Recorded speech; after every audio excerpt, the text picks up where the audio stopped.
Dar ağaçları sökülmeden sandıklar kuruldu. Demirkırat Şimdik dört nala yeni bir dönemin sokaklarında koşacaktı. İhtilalin pençesindeki bu koşu tam 10 yıl sürecek.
And welcome everyone for the first edition of Mugi's PrimeTime. I'm super stoked. Today will be like a meta talk, where we are going to discuss the latest tournament, and the latest tournament was like the PCC final phase from last week again. And today to talk about all of that, I have like two wonderful analysts that will be joining me tonight. I have Cautionary for the core crew, and I have Cecil from the PCC crew. Like, how are you guys doing tonight? I am doing super well. It is 11:30 in the morning for me. We're doing a European podcast. I'm doing it all the way from the West Coast over in the United States of America. So just about lunchtime for me, but I'm doing super good. Glad it's Friday today, right? Yes, it is. Fortunate to not have to pay attention to the days of the week, but still very glad it's Friday. How you doing, Tails? Yeah, no, fantastic to be honest. I just want to talk about some Predecessor. Me too. So really what the goal of the meta talk for everyone like tuning in is really like that we take the chance to have a little like window where we can discuss in even more like details what was the event of the latest tournament, because like most people probably have seen the matches, but we have the opportunity to to really share our feeling, what were like the memorable moments, and also like we have a lot of data to go through, like maybe like some people are interested about like the picks and bans, the win rate of each character, so we will go through all of that tonight. But first, like for those that not like completely familiar with the PCC and what was the final phase of the PCC, we have the chance to have Lance that actually is part of the PCC crew, and he will just like remind you a little bit what was the final phase, when it was held, and format and all of that. So take it away. So last Saturday, April 29th, we had the main event of our last PCC event. PCC does stand for Prime Championship Circuit, for anybody that hears that and is kind of curious about it. A lot of people get confused with that P and started to call it like Predecessor or Paragon or something. Prime Championship Circuit. It took us a very long time to come up with that name, and we're very happy with it. But basically what it is we are just a North American tournament scene. We're actually available to the entire world. Team Immune does play for us. We've had another European team as well that didn't make it through our group stage. But basically what we are doing is we're just trying to promote the game. We're trying to give the community something competitive to watch. Because anybody that's really playing this game right now, for the most part, they're old heads that experienced what happened with Paragon. A lot of the other Parazombies, where the game start up, not a lot of support for them, not a lot of love for them. They last a little bit and then they start to crumble. What we're trying to do is we're trying to build a really good foundation to provide interest into the game. We're trying to get high-level players to come play this game. We've got a lot of former pros that are coming from other MOBAs. We've got people that played like Mobile Legends. We got people that played Smite, some League of Legends people, of course, a lot of Dota old heads as well. And what we're just trying to do is provide a platform that allows the competitive scene to thrive, allows a way for new people getting into the game to see high-level players, get an understanding of what they're building, what strategies that they are using, ways to get just established in it. So what we did is 2 weeks before the 29th, I don't want to do that math off the top of my head because I will look silly. We had a group stage, and what it is we just had 16 teams play for seeds in our main event. And then that main event happened. The 8 teams that made it competed in it. Best of 3 series all of the way up into the final. That was a best of 5. Our defending champion from Europe, Immune, was actually eliminated in the semifinals. So we do have a new champion in Team Royalty. And basically what we are going to do is we're going to be a monthly or like bi-monthly. We haven't quite determined our time frame yet. But what we'll always do is we'll do a group stage where we'll have a bunch of teams buy in for a round robin competition for seeds. And then they'll move to a main event that will be 2 weekends later on Saturday, where they'll go into a tournament. Our last cash prize pool for our winners was $1,000. Actually, it was $750 for our winners. Our second place got $250 as well. Both those teams automatically qualify for our next main event, which will be on June 17th. And that's basically where we're at right now. Yeah, quite a lot has been going on. Like, thank you like for the PCC crew to actually organizing all of that. That's also like thanks to all those great games. I have like stuff to analyze in the morning, so that's amazing. Like really like helping the community here. Do you mind if I get one more thing in quick, Mugi, about the PCC? It is just an independent little group of guys that came together and were very passionate about this. We've got about 15, 16 people that are on like our staff that help us on event days, but there's about 5 or 6 like core people that are putting this together. I just want to give an opportunity to just shout their names out really quick. First off, Jolster. If anybody doesn't know who Jolster is or hasn't seen him, he does a lot of things behind the scenes, but Jolster is kind of our like founder, more or less. He's the one who came up with the entire idea. He put us all together. He got us all together. If anybody doesn't know who Choice Plays was, he was on the Predcast last Wednesday. He does our production. He's on the 1s and 2s behind everything. He's the reason that everything looks so good. Hot Sauce is our main graphics guy. Cheatham does our observation and is our like main admin who runs the tournaments and gets the teams organized, does the drafts and all of that stuff. Everybody knows who Geronimo Jack is. He's a caster. He's also our project manager. He's got his hands in everything. We've got Stranger that does a lot of like events. There's just a big core group of us that's always working towards stuff. And I just want to make sure that they get the credit that they deserve as well, really quick.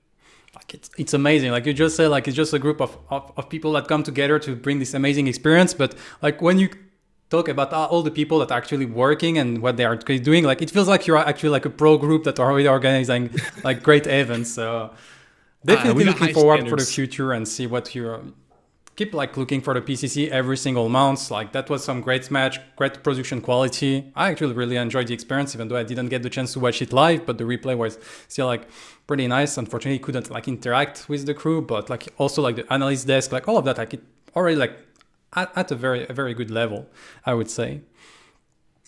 For sure.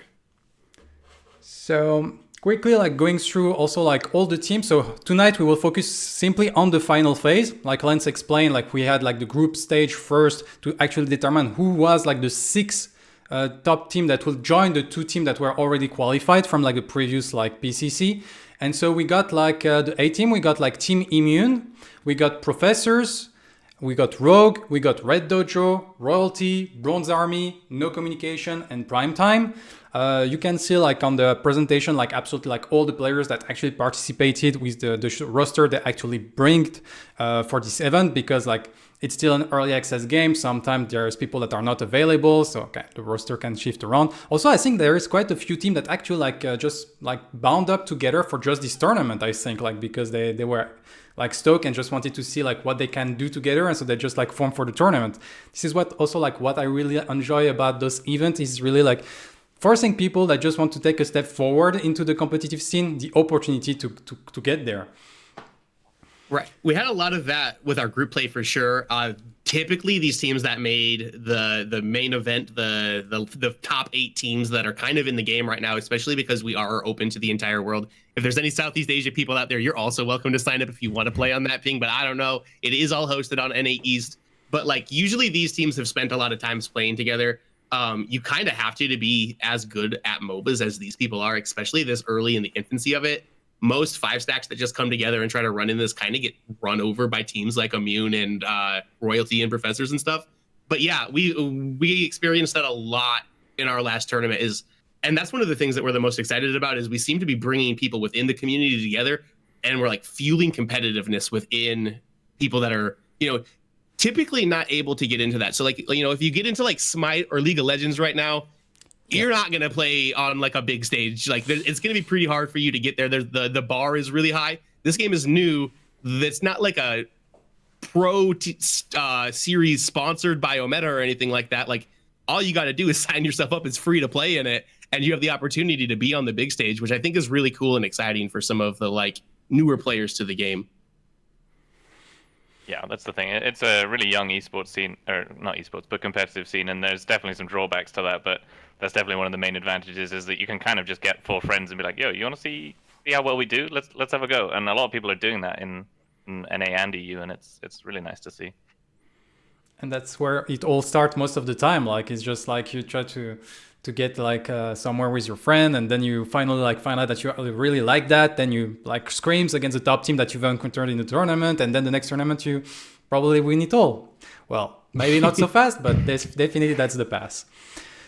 So in terms of the bracket, like Lance actually like remind us. So here, like every single game was actually like BO3, so no loser bracket, just like a normal like winner bracket, but actually every single match is at least BO3, so you don't have like this like, oh, I just messed up my BO1. It actually like you need to fight, and the better team most of the time win in this type of situation. And so all the quarterfinals were BO3, the semifinal BO3, and the final BO5. And here we can see that we have absolutely all the result that has been taken. And as we can see, like here, there was like quite a few upset, and I will let like probably like Lance or Tails like it's your time. Like what was for you like what you were expecting to people going like to the end? Who were you expecting to win? And actually what happened, and that quite surprised you? Well, to be honest, I would have liked to say that I would have expected Immune to win, because EU bias, but Royalty is a really, really strong team. But for me, the biggest upset that I saw was Professors versus Rogue, because not only the Professors team is incredibly strong, the players on that team are just mind-blowingly strong. Not to say they're not on Rogue, but Rogue, in my opinion, was also outdrafted in both games, both Game 2 and 3. Especially Game 2, they were horribly outdrafted, in my opinion, and it just didn't seem to matter, especially Faye, not considered a particularly strong mid laner at the moment, but Appy did some real work with that pick 2 games in a row. And it's just mind-blowing when I watched them back yesterday. The games were mind-blowing to watch a draft like that, and they never seemed worried about it. They never seemed really on a back foot, particularly. They just kind of rolled over them. I definitely think that Rogue I don't want to say overperformed, but exceeded expectations is definitely the word that I'm going for. If anybody is like really ingrained in Predecessor Twitch the way that I am, I spend way too much time watching Predecessor on Twitch, and I really like watching a lot of the Professor's players streams as well as players on Rogue, and those teams were specifically scrimming against each other frequently. They both had a lot of availability, and they played each other all of the time, and I watched it, and they would usually play 4 to 5 games a night or so, and usually Rogue would like maybe pick one up, and that would be the game that Professor's like kind of went loose with the draft and was trying something new. Rogue would pick those games up every night. So I was really happy with that team to see them actually be Professors at that spot. I'm familiar with a lot of players on that team. We had a copy pasta in it, something about, sending Nitro a friend request and having him like hopefully DM him back or something. I am friends with Nitro, so I saw that coming. I already had him on my friends list. Little humble brag really quick, but I was also, I'm gonna be real. I'm gonna switch it back to the other semifinal. I'm a big Immune fanboy. I am NA biased for sure. I bleed red, white, and blue, which I guess is kind of European colors too. But regardless of that, I'm a big Immune fan. I'm Empty and the Hebrew Hammer and all of those guys have always been very supportive of me and my casting endeavors. So I've always just returned that to them. They've always been really nice. They've helped me out with a lot of stuff. And I think that team is excellent. I was down on Royalty. I thought that they were overhyped. I was very wrong about it. But that matchup was specifically very good, and I was not expecting Royalty to beat Immune, especially in the fashion that they did. Yeah, definitely like some upset, and that really like shows something. Like the first and second seed actually didn't make it to the final. So like Right. I kind of like couldn't like help myself to ask myself about the fact that maybe the fact that they didn't have to fight through the group stage, like maybe they had like less time to actually prepare, less match under their belt, and maybe that kind of deterred them a little bit because they didn't scream like as much as the other team while they prepare for the group stage, and they won through the group stage and they were like super stoked to go for the final phase.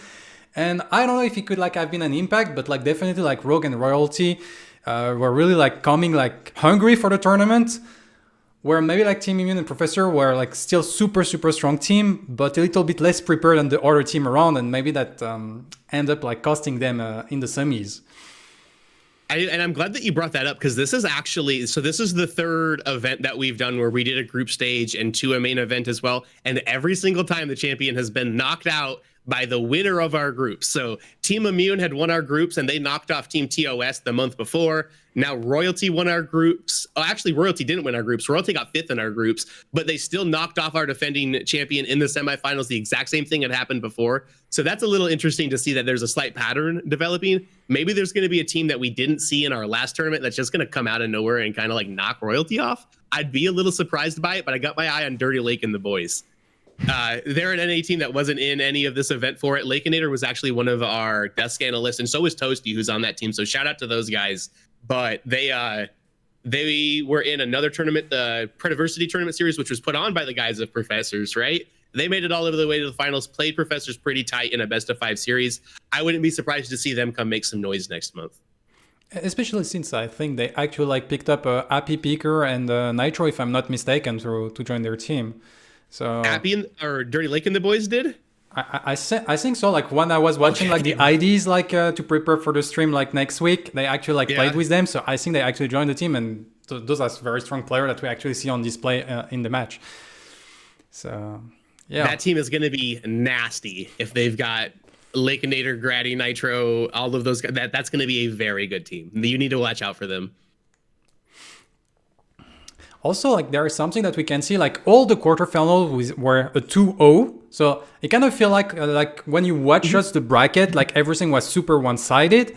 But I got the chance to actually like analyze every single match of the PCC final phase during like the whole week, and a lot of them were actually like close. Like they didn't get the opportunity to actually win some games, like it shows on the result. But it wasn't like some no match. Like really, like the teams were like really like battling out, and like the top team like Immune, Royalty, Professor, Rock, they actually have to work to actually like win those games. So like despite it's a 2-0, it wasn't like the 2-0 like 30-0 like kill feed, like absolutely not. So that was interesting. Yeah. And like all the teams, like it's a final phase, they had to go for a group phase first, and that's why like it's not that easy to get there. Like really, one thing I was very surprised in the fight like between Professor and Rogue is like Professor, like in the two semifinal actually, like Team Immune and Professor won the first game of each of the BO3, and then Royalty and Rogue both like managed to win the 2 games afterwards. And in the match against Rogue, like I feel like Rogue find a good composition to actually like beat Professors in the second game, and they managed to drive the exact same composition in the third game. And so they also like managed to win. So like kudos to Rogue. I think like kind of figure it out like a little bit of the drafting. And the same thing can maybe said on Royalty. Like they got destroyed by empties on Gadget on the first game, and then they just decided, okay, we don't want to deal with empties Gadget. We're just gonna ban Gadget every single like future game. That's what they did, and apparently like it worked. So like kind of I think like Rogue and Royalty like coming with like some draft strat against like the top dogs and actually working out after the first game. I do think that's a really interesting point, because we do only allow 1 ban per team, right? And then one of the other strategies that worked really well for Royalty in the semifinals was putting Norf, their offlaner, onto Sevrog. And for anybody that doesn't know, one of the only lane matchups that existed at that time before the patch that's out now for like a lane counter for Sevrog was Gadget. So not only do they take that out of Empty's hands by banning it, they take it out of Tang's hands as well, which allows them to play the strongest offlaner. So like really a masterclass in drafting, and you only get that from having a bunch of people on your team that are former pros like Royalty does. I mean, everybody sees that little emblem in front of Six's name, 100 Thieves. Like that's kind of the premier esports organization in North America right now. I don't know if they've got a European establishment or anything, but I mean, Dare to Care is a former Smite pro. They've got them all over their team. Dare to Care, I believe he's been out of Smite for a couple of years now, but was a very like high level player, all over the way up to the top of the pro ranks in it as well. I think he was on a team that won Worlds slightly after he left the organization too. So like, I mean, he was on a top-notch org. That just comes from experience, and that's one of the great things about these tournaments is it's a true competitive format because there's no mirrors and there's bans. Yeah. Yeah, I'm a Dare to Care fanboy, so that definitely did help soften the blow a little bit because I came from watching Smite a lot, and Dare to Care was one of my favorite players on the Smite side of things. But yeah, like you said, the gadget ban away from not just Empty but Tang as well, because Tang is True. more than proficient. I'd say he's probably one of the best gadget players in EU, even in the off lane. So that ban was genius, to be honest, coming out of Royalty. Yeah, and we can see the adaptation. Like I always told, like in tournament, if you just like lose the first game, like try to go for something different. Like try to throw some wrench in the cogs of the enemy team, like trying to find a solution, forcing them to have other answers because you have nothing to lose. So at least like force them to actually do something else. And if they can't, well, then you can win the series out of that. Like and that was very well played. Also, I think like on Royalty, like from what I've seen, like during all day scrims. Previously, like they were playing with Provence as a carry, and they actually like bring out Pablo for this tournament. So I don't know if Provence wasn't like available or if it's like was the last minute weapon, but apparently like it kind of worked out very well. Like Pablo was amazing, especially on his Revenant. We will see that on the stat afterwards because like it's quite a surprise on the Revenant. But yeah, like it really worked out. Like this carry switch just before the tournament, like for Royalty. Right. Are either of you guys familiar with Pablo? Have you seen him in anything? I think Pablo started playing Paragon professionally close to the death of original Paragon. Okay. He played a little Fault and a little OP as well. He's had a couple different names. He was Colombian Dash in Paragon. I think he's Pablo with the sticks in Overprime. But the man is crazy. He won a tournament in Predecessor back in January. It was called Law Lobby. They only did 2 tournaments and then they kind of disbanded because the man struggled to find help with his organization, which is hard. For anybody that doesn't know, running a tournament is very difficult. It is a big headache. I probably spend about as much time on PCC as I do my actual job. But Pablo is nuts. He played for Bad Timing before coming over to play with this. Bad Timing has kind of dissolved and gone their separate ways. So Pablo's a free agent. He doesn't play very regularly because I think he's just like waiting for the game to be more finished or something. Yeah. But Pablo is hands down the best North American ADC. It's not even close. If it wasn't for Neft, I'd say he's the best in the world. But Neft does things that give me goosebumps on my arms. I have watched that video from the Team Immune where he's like pacifying back and forth and like dodging the stasis and the rock and kiting the rampage so many times. But Pablo is the North American Neft, and it is nice to have him back into the scene. If he stays on Royalty, they're going to be the team to beat for the foreseeable future. Yeah, I heard Pablo was good beforehand, and I think I've seen him once or twice in NA, although I'm not hugely involved in NA. But like Neft is so far ahead of the rest of the competition as far as I'm concerned as ADCs, and then you see him play versus Pablo, and it's like they're even, and it's like how is one person this good, but then how are 2 people this good? You know, it's crazy to see just how far away they are from the rest of the competition. It definitely is. It's interesting to see. There seems to be a gap between those 2 and everybody else, in my opinion. No disrespect to any of the ADCs out there, but if you're looking for improvement, maybe lean on one of those 2 to help you. Yeah, it's not necessarily other ADCs are bad. It's just they're really, really, really good. Yeah. And on ADC, like you have a lot of different stuff that you need to get right. Like first, you need to be like amazing in terms of farming, like complete, like know the basics of the game, wave management, everything. Like that's like the 101. And they have that like to like they're amazing at that, but then you also need like to be super confident to be able to take like the trades and go in. And especially like I think like the harder part is just like positioning in team fight and knowing how you can play with your team against the enemy team. And I think like that's one of the hardest skill to actually get, because as a carry, if your positioning is a little bit off, you're either dead or useless in the team fight. And it's very, very hard to have an impact, because it's also, I think, a role that is super, like every role is different in competitive tournament and in solo queue. But as a carry, like it's night and day. Like in solo queue, you can do like whatever you want most of the time, and you can go for a pentakill. In competitive, like you just like stick your toe a little bit, and the enemy team kills you immediately. So it's a very, very hard, and team fight are nothing alike. You will get a rampage, a Sevrog with Razorback on your back every single second, every single team fight. It's it's a huge step to climb when you're a carry to get into competition. And I also think like that's why Pablo and Nev that already have this step done look so much better than everyone else, because like this step is stiff, like really, really big.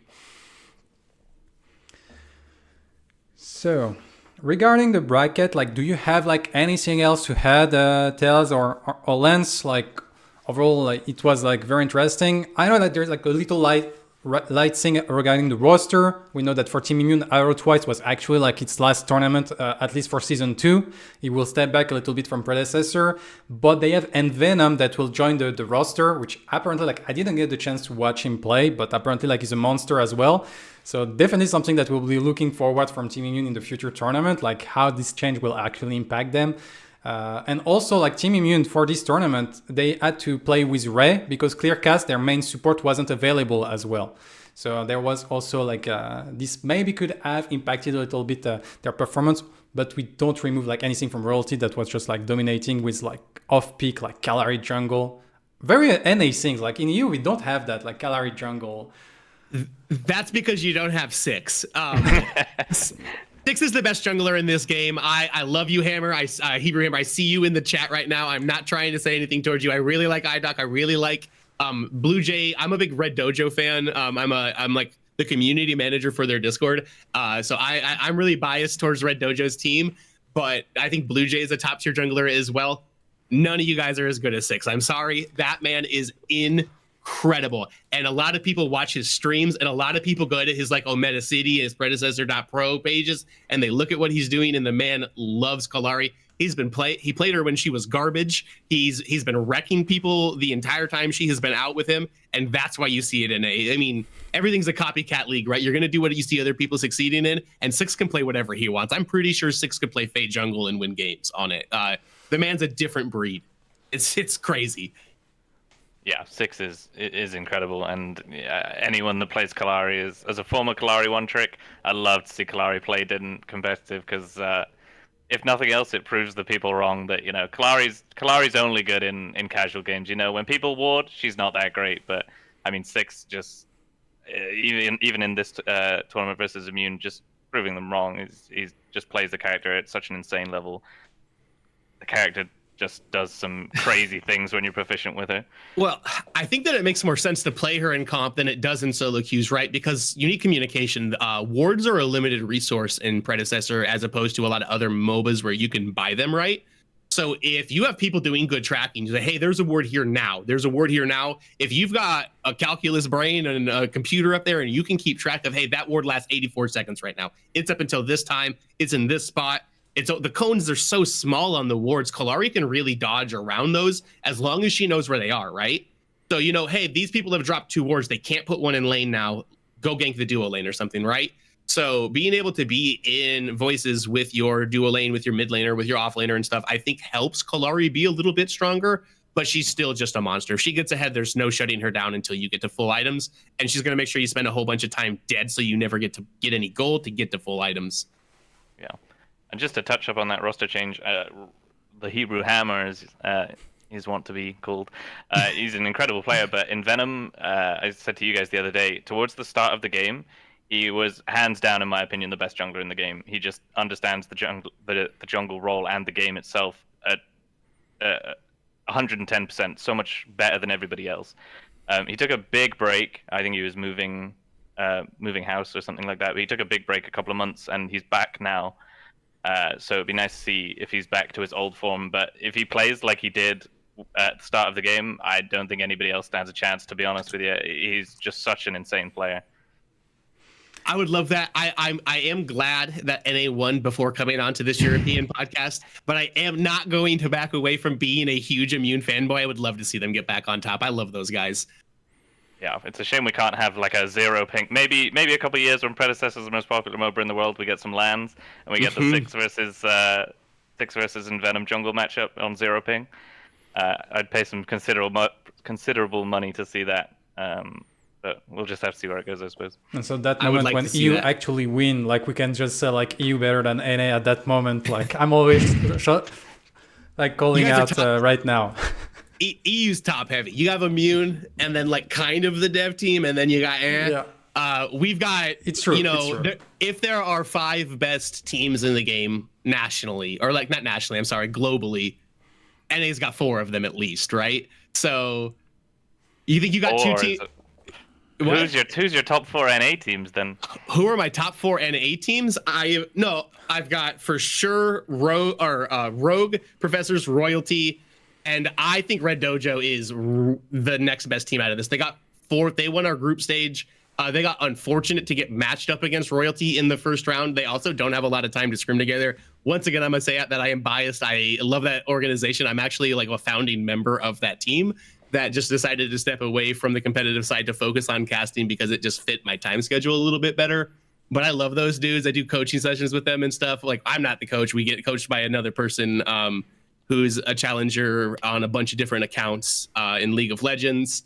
And I like help manage that community, but I think that team is really, really strong, especially as individual players. Their mid laner Atomic, I think, is a top 5 mid laner in the game globally as well. I think that he's probably number 5, but he's a top 5 mid laner. Wangle, their off laner, he's actually in EU, but he plays on a North American team because he was born here. He's just there playing footy in college, as he likes to call it. But like that team is stacked.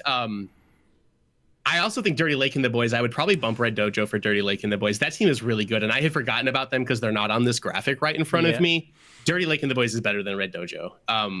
I'd like to see what they do when they get onto a thing. Also, I see Mumus in the chat here. Mumus subs for Red Dojo. He's a part of that community with me. I love you, Moo. And I think that's something that you have like as the NA group, like you have so many like top teams that can compete with each other, which I think like it's also like one of the problem we have a little bit in EU is like if you have so many people that actually like are at the same level and fight together, everyone is getting stronger together because like you have like opposition, you really like need to grow to stay at the top. Where I think that's also like one of the reasons like Team Immune like always goes for the NA tournament, and since there is like not much competition on the EU side, they need that to keep growing as well and not fall behind. So I really hope that on the EU side, like team will start to stick together, work a little bit to like get the fundamentals down. So starting to not maybe beat Immune immediately, but at least like starting to like put them a little bit in their like backtrack, and so you can finally like get this EU emulation going up a little bit in the future. I just got asked the question what my 4 like top NA teams are. Tails, what are the top 4 EU teams? I only know a little bit about it. I know like OPD and I know Germans if they're still a thing, Lobbers Angels, but like give me like a rundown of the EU scene from either of you guys, because I watched all the 4 of the cores, but I don't really know. I don't watch the scrims or anything. I think EU especially struggles with just keeping a team together for the most part. The teams kind of mix and match and change after every single Fang booth. But if I would agree with your top 3 because they're just insane players. But I would, maybe I'm biased because I have a lot to do with the team, but I think Angels could take it to Rogue, Professors, and Laken. In my opinion. I mean, Purple Swan, as you say, number 1 controller player in the world. Number 1 controller player in the world. Shout out Purple Swan. Is one of the best mid laners as well by far, and then the duo lane with Matt and Snoop is just incredible. If they can get a lead, they'll snowball it into a victory. Lauber's one of the best off laners in EU. You just need they're missing a jungler at the moment, so they're stuck with me, unfortunately, which is not where you want to be. But if they get a jungler that can match their talent, I think they could take it to any of them. Bar Immune and Royalty, which I'm sure they'd work their way up to as well. I would love to see that. I think that we're closer than we think that we are. I'm not trying to say we're going to have an international LAN in the next couple of years by any means. That's not what I'm saying. But I think that we are closer to seeing these teams play against each other than we originally thought. One of the things that I think that we always failed to consider is we could very easily just do a worldwide tournament, right? Because the thing is, they're best of 3 or best of 5 series. So we could just go every other game. The higher seed gets to pick server, and then the loser picks server after that, right? So like if Immune comes in and Royalty comes in, right now Royalty is a higher seed. So we'd start on Immune picking the server. They pick EU. We got to deal with ping. If it goes well for Immune and they beat Royalty on ping, then it comes back to NA East for a game. It might be a little chaotic, but it's as easy as just selecting an option within the client. I don't know if any of the NA boys would love playing on that ping, because then, but the excuse is nice when you lose too, right? True. So we could do it. We could do it honestly, or I'd meet all of you guys in Greenway. We'd go halfway down the middle. Everybody still plays on NA East, and we have a snowland. That'd be sick too. That'd be some serious salt coming out of a tournament like that. I'd be hella down for that. Me too.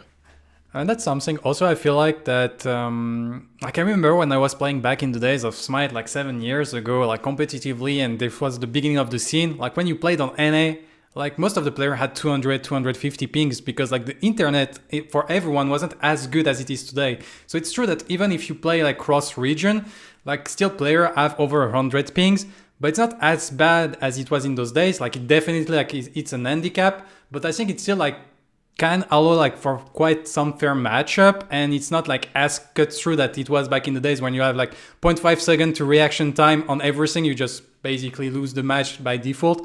Now I think like also like all this like technological advancement really helps to at least the early of the scene, like people competing and not just say like, oh, it was the better ping that won. So right. That's nice to have.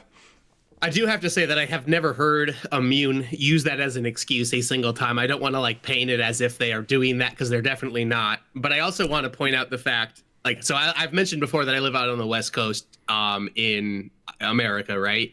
So when I play on NA East, which is the server we do our competition, I got like 85, 90 ping when I do it too.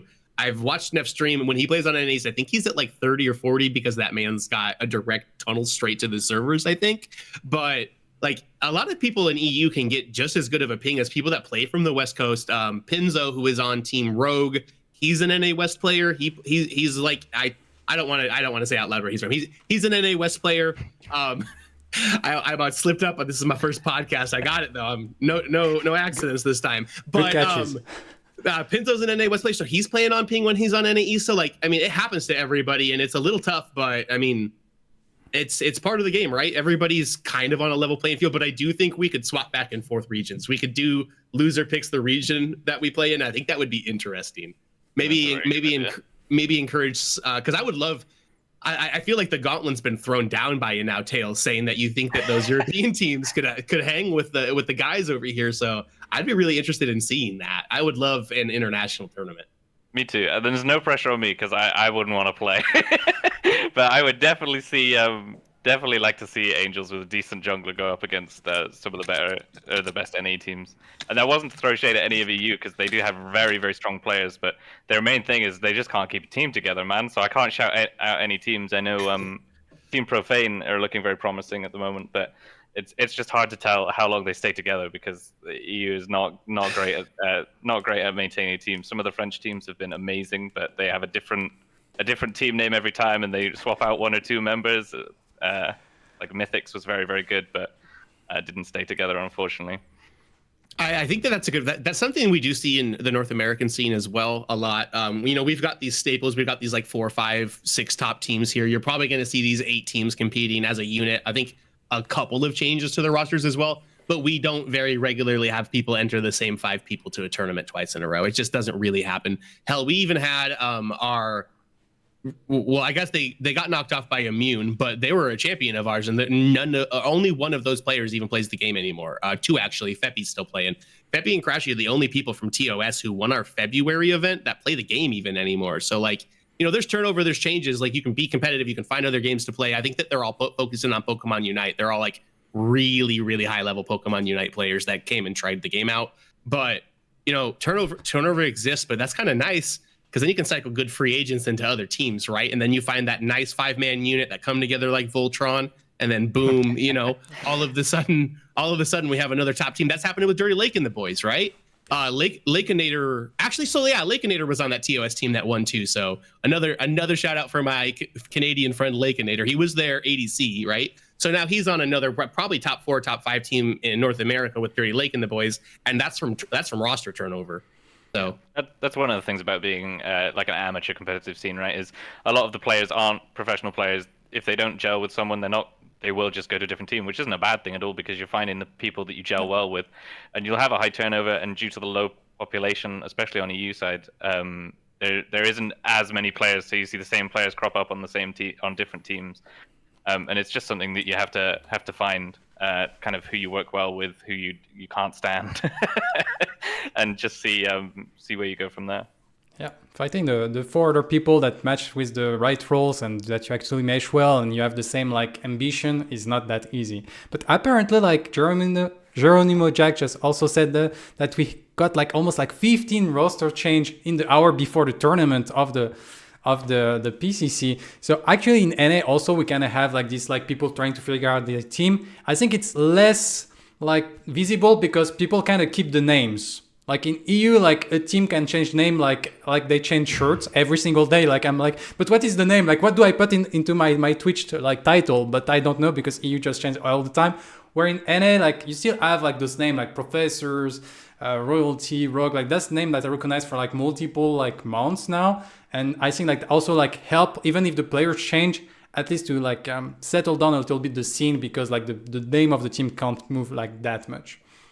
Right, because we do need that. We need that brand recognition within our teams. I think we've got like a really good example of that, like with Professors and now Immune at this point because they've been around for pretty much every tournament as well. I got to say it because we are on the for the core Twitch channel right now.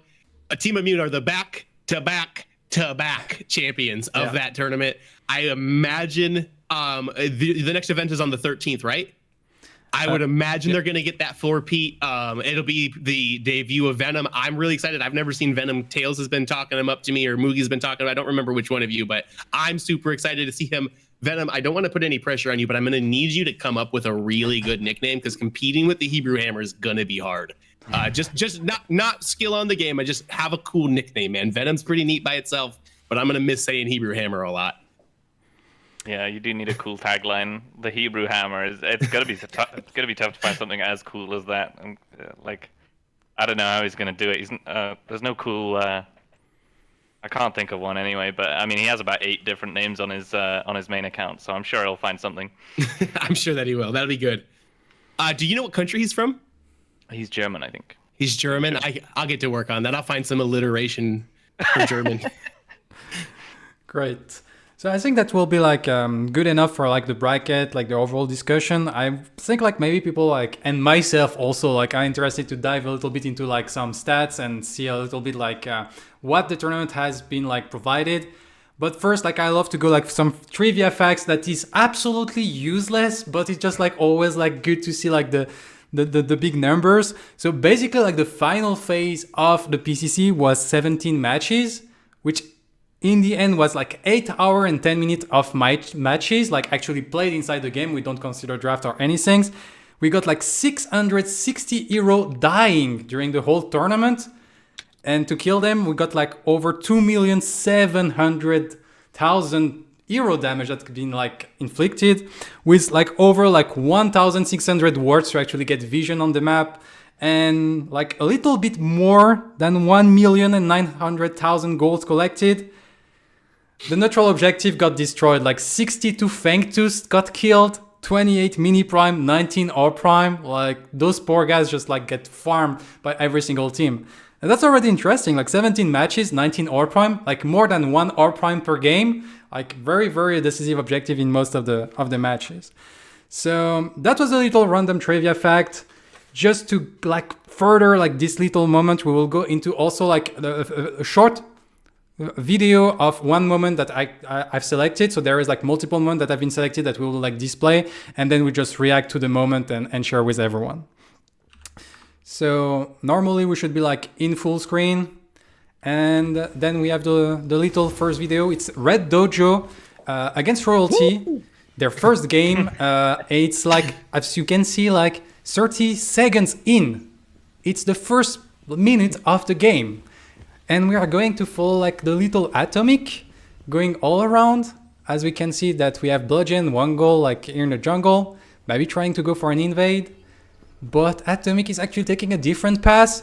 While the Richter is pushing, arriving behind Pablo. And Seismic Assault, Replash, Stasis Bomb. And Pablo is deleted. Like, that's a thing of beauty, to be honest. He did not get to play the game there at all.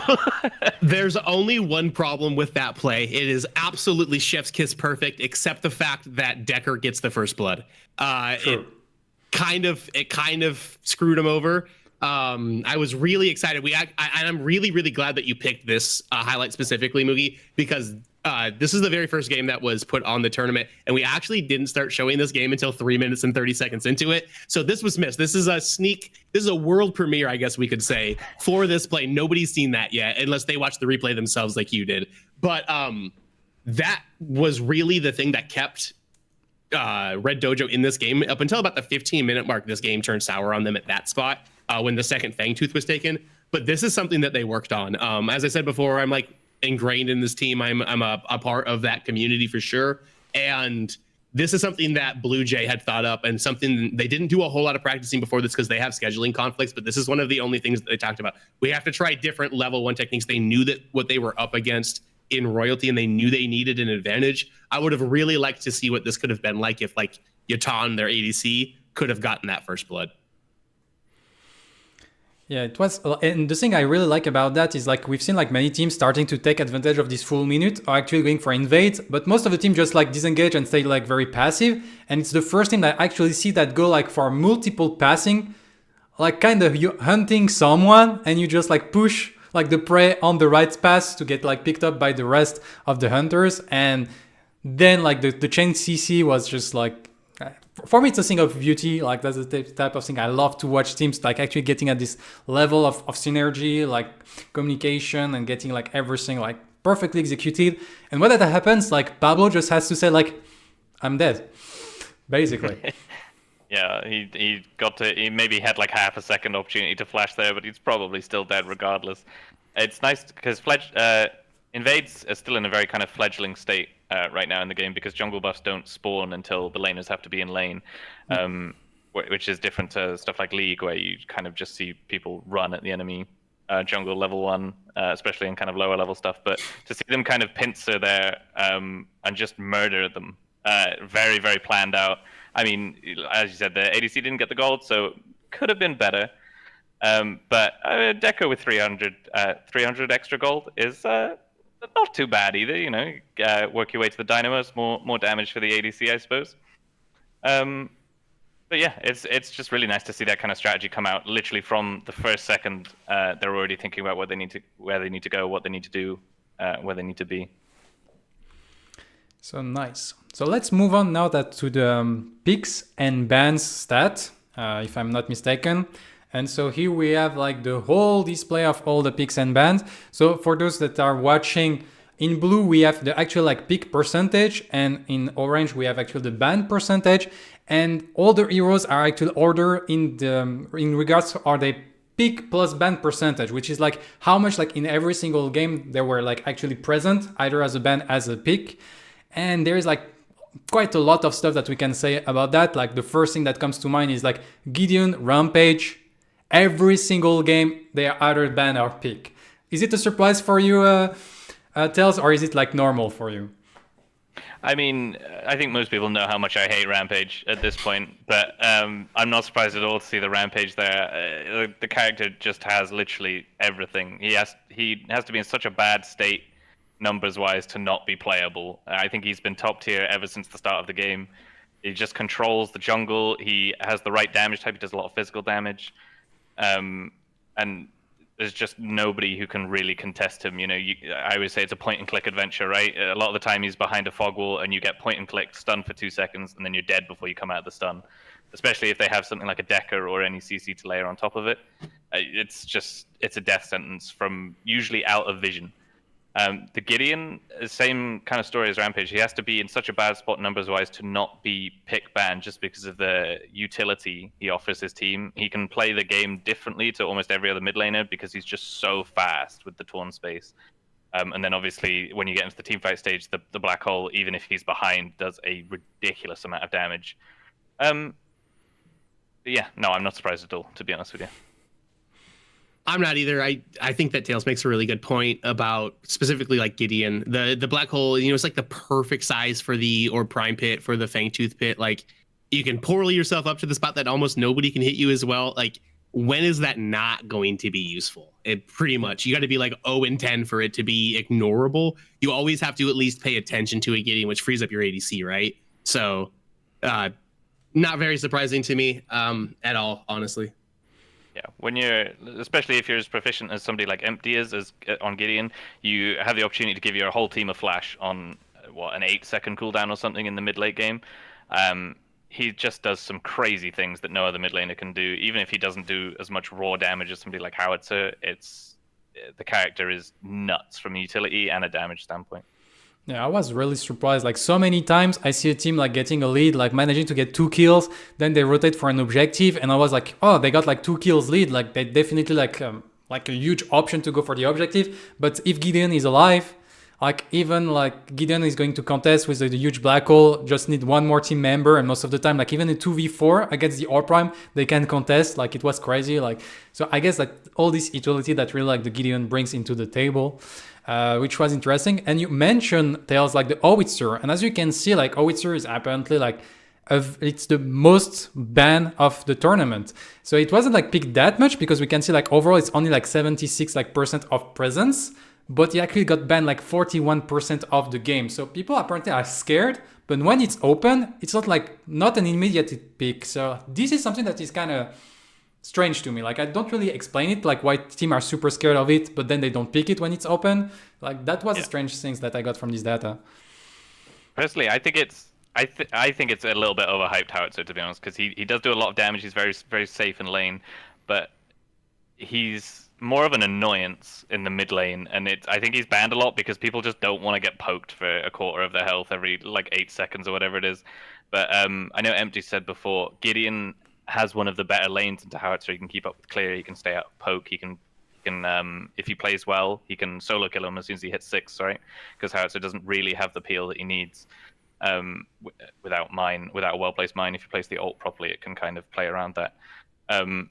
So I can see the strength of Howitzer, but I can see why his pick rate wasn't as strong, because a lot of the time there is a better pick, especially if Gideon's open.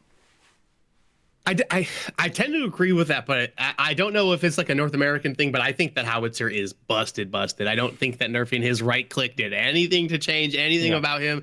Nerfing combustion didn't seem to do anything about it. It's the amount of damage in it. I think that the reason that NA prioritizes it as hard is because we just went through like an ADC meta. They've been doing some adjustments to time to kill, which has been kind of changing the importance of that ADC role, and the fact that they can just 100-0 any champion in 3 or 4 auto attacks.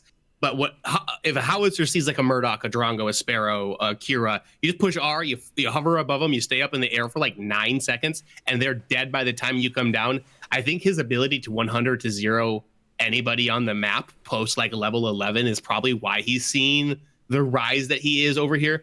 I was actually really surprised that Howitzer wasn't 100% pick banned. I remember seeing a couple of games and going through the drafts with them while our desk was doing it, and just kind of like thinking to myself, like, how is Howitzer making it through this? And those are the games that people were leaning towards, like Faye. We're leaning towards some of those other mid picks. I'm sure that if you added Faye's pick and ban rate to Howitzers, it's probably close to 100, because they're probably just like being picked over each other into those specific matchups. But I was surprised to see it that low. I'm also got to say, I'm really surprised to see Muriel at a 0% pick ban rate. Yeah. I don't know why Muriel is being slept on the way that she does. I adamantly believe she is the second best support in the game behind Decker right now. I also think that her matchup into Decker isn't horrible. It's not fantastic, but it's not bad. If you can get into the late game with Muriel, I think that you can take games over with the amount of pressure that she can put on from across the map and stuff. Those shieldings get huge. The amount of attack speed she adds to somebody gets massive. You can get somebody to cap attack speed by like level 9 or like maybe 13 or so with Muriel, and I think that can't be understated. I'm with you there 100%. To be honest, I wasn't sure if it was just like an NA thing, but obviously she doesn't offer any CC to the lane, which can be rough, very, very rough. People don't like that at all, but she kind of accentuates her carry scaling to the point where it's almost unmanageable if you can make up the CC in other parts, like I said, the 2-second stun from the Rampage or Bellica in mid or somewhere like that. Muriel's she accentuates your carry scaling extremely well, but then also she makes it so your team never really gets picked off, because she either makes it a numbers advantage and evens out the numbers, or she can knock up enemies so that the person she ults can escape. So it just kind of offers kind of global safety to your entire team, which I think can't really be understated. So I'm really, really surprised to see she wasn't even picked once, although I don't know the support players in any too well. So as I said, I didn't really know if it was a regional thing or just kind of just better opportunities every time. See, and a lot of people went Steel in like opposed to her, right? And I get that Steel's got that beefiness. He's got the tank, like he's tanky. He's got the wall. He's got the big team fight ult and stuff. But a lot of people are picking that into Decker, and I'm not a super high level player myself. I'll like be open about it. There's a reason that I talk about the game instead of playing the game. But the Steel into Decker lane is absolutely horrible. You're a huge target for her to hit. Really, the only defense you have personally is the wall. If that's on cooldown, she can stun you, she can cage you.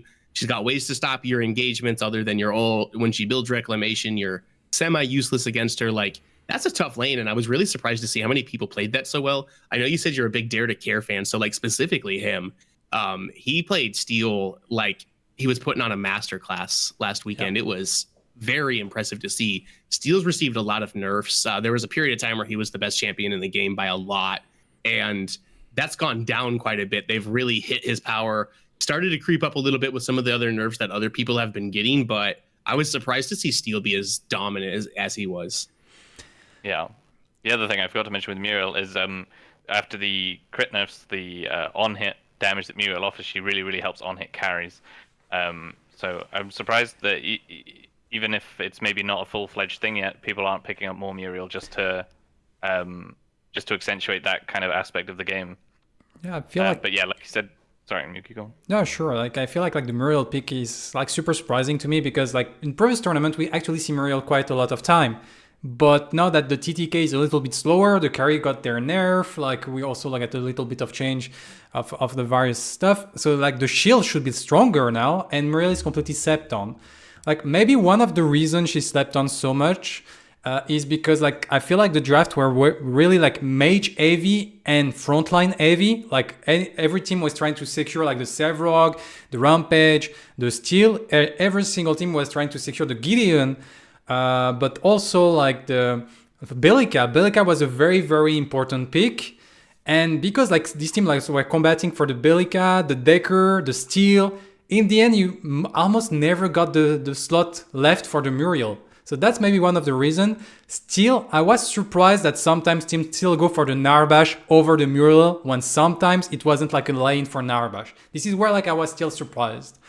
But yeah. That's a crazy fool special. That man loves Narbash. I would be willing to bet that almost all of the, or not all of, I bet at least half those Narbash picks are crazy fool from Professors. He's obsessed with Narbash for some reason, and it works for him. He's probably the best Narbash player I've ever seen. But I feel like that champion lacks a lot of things in comparison to other champions.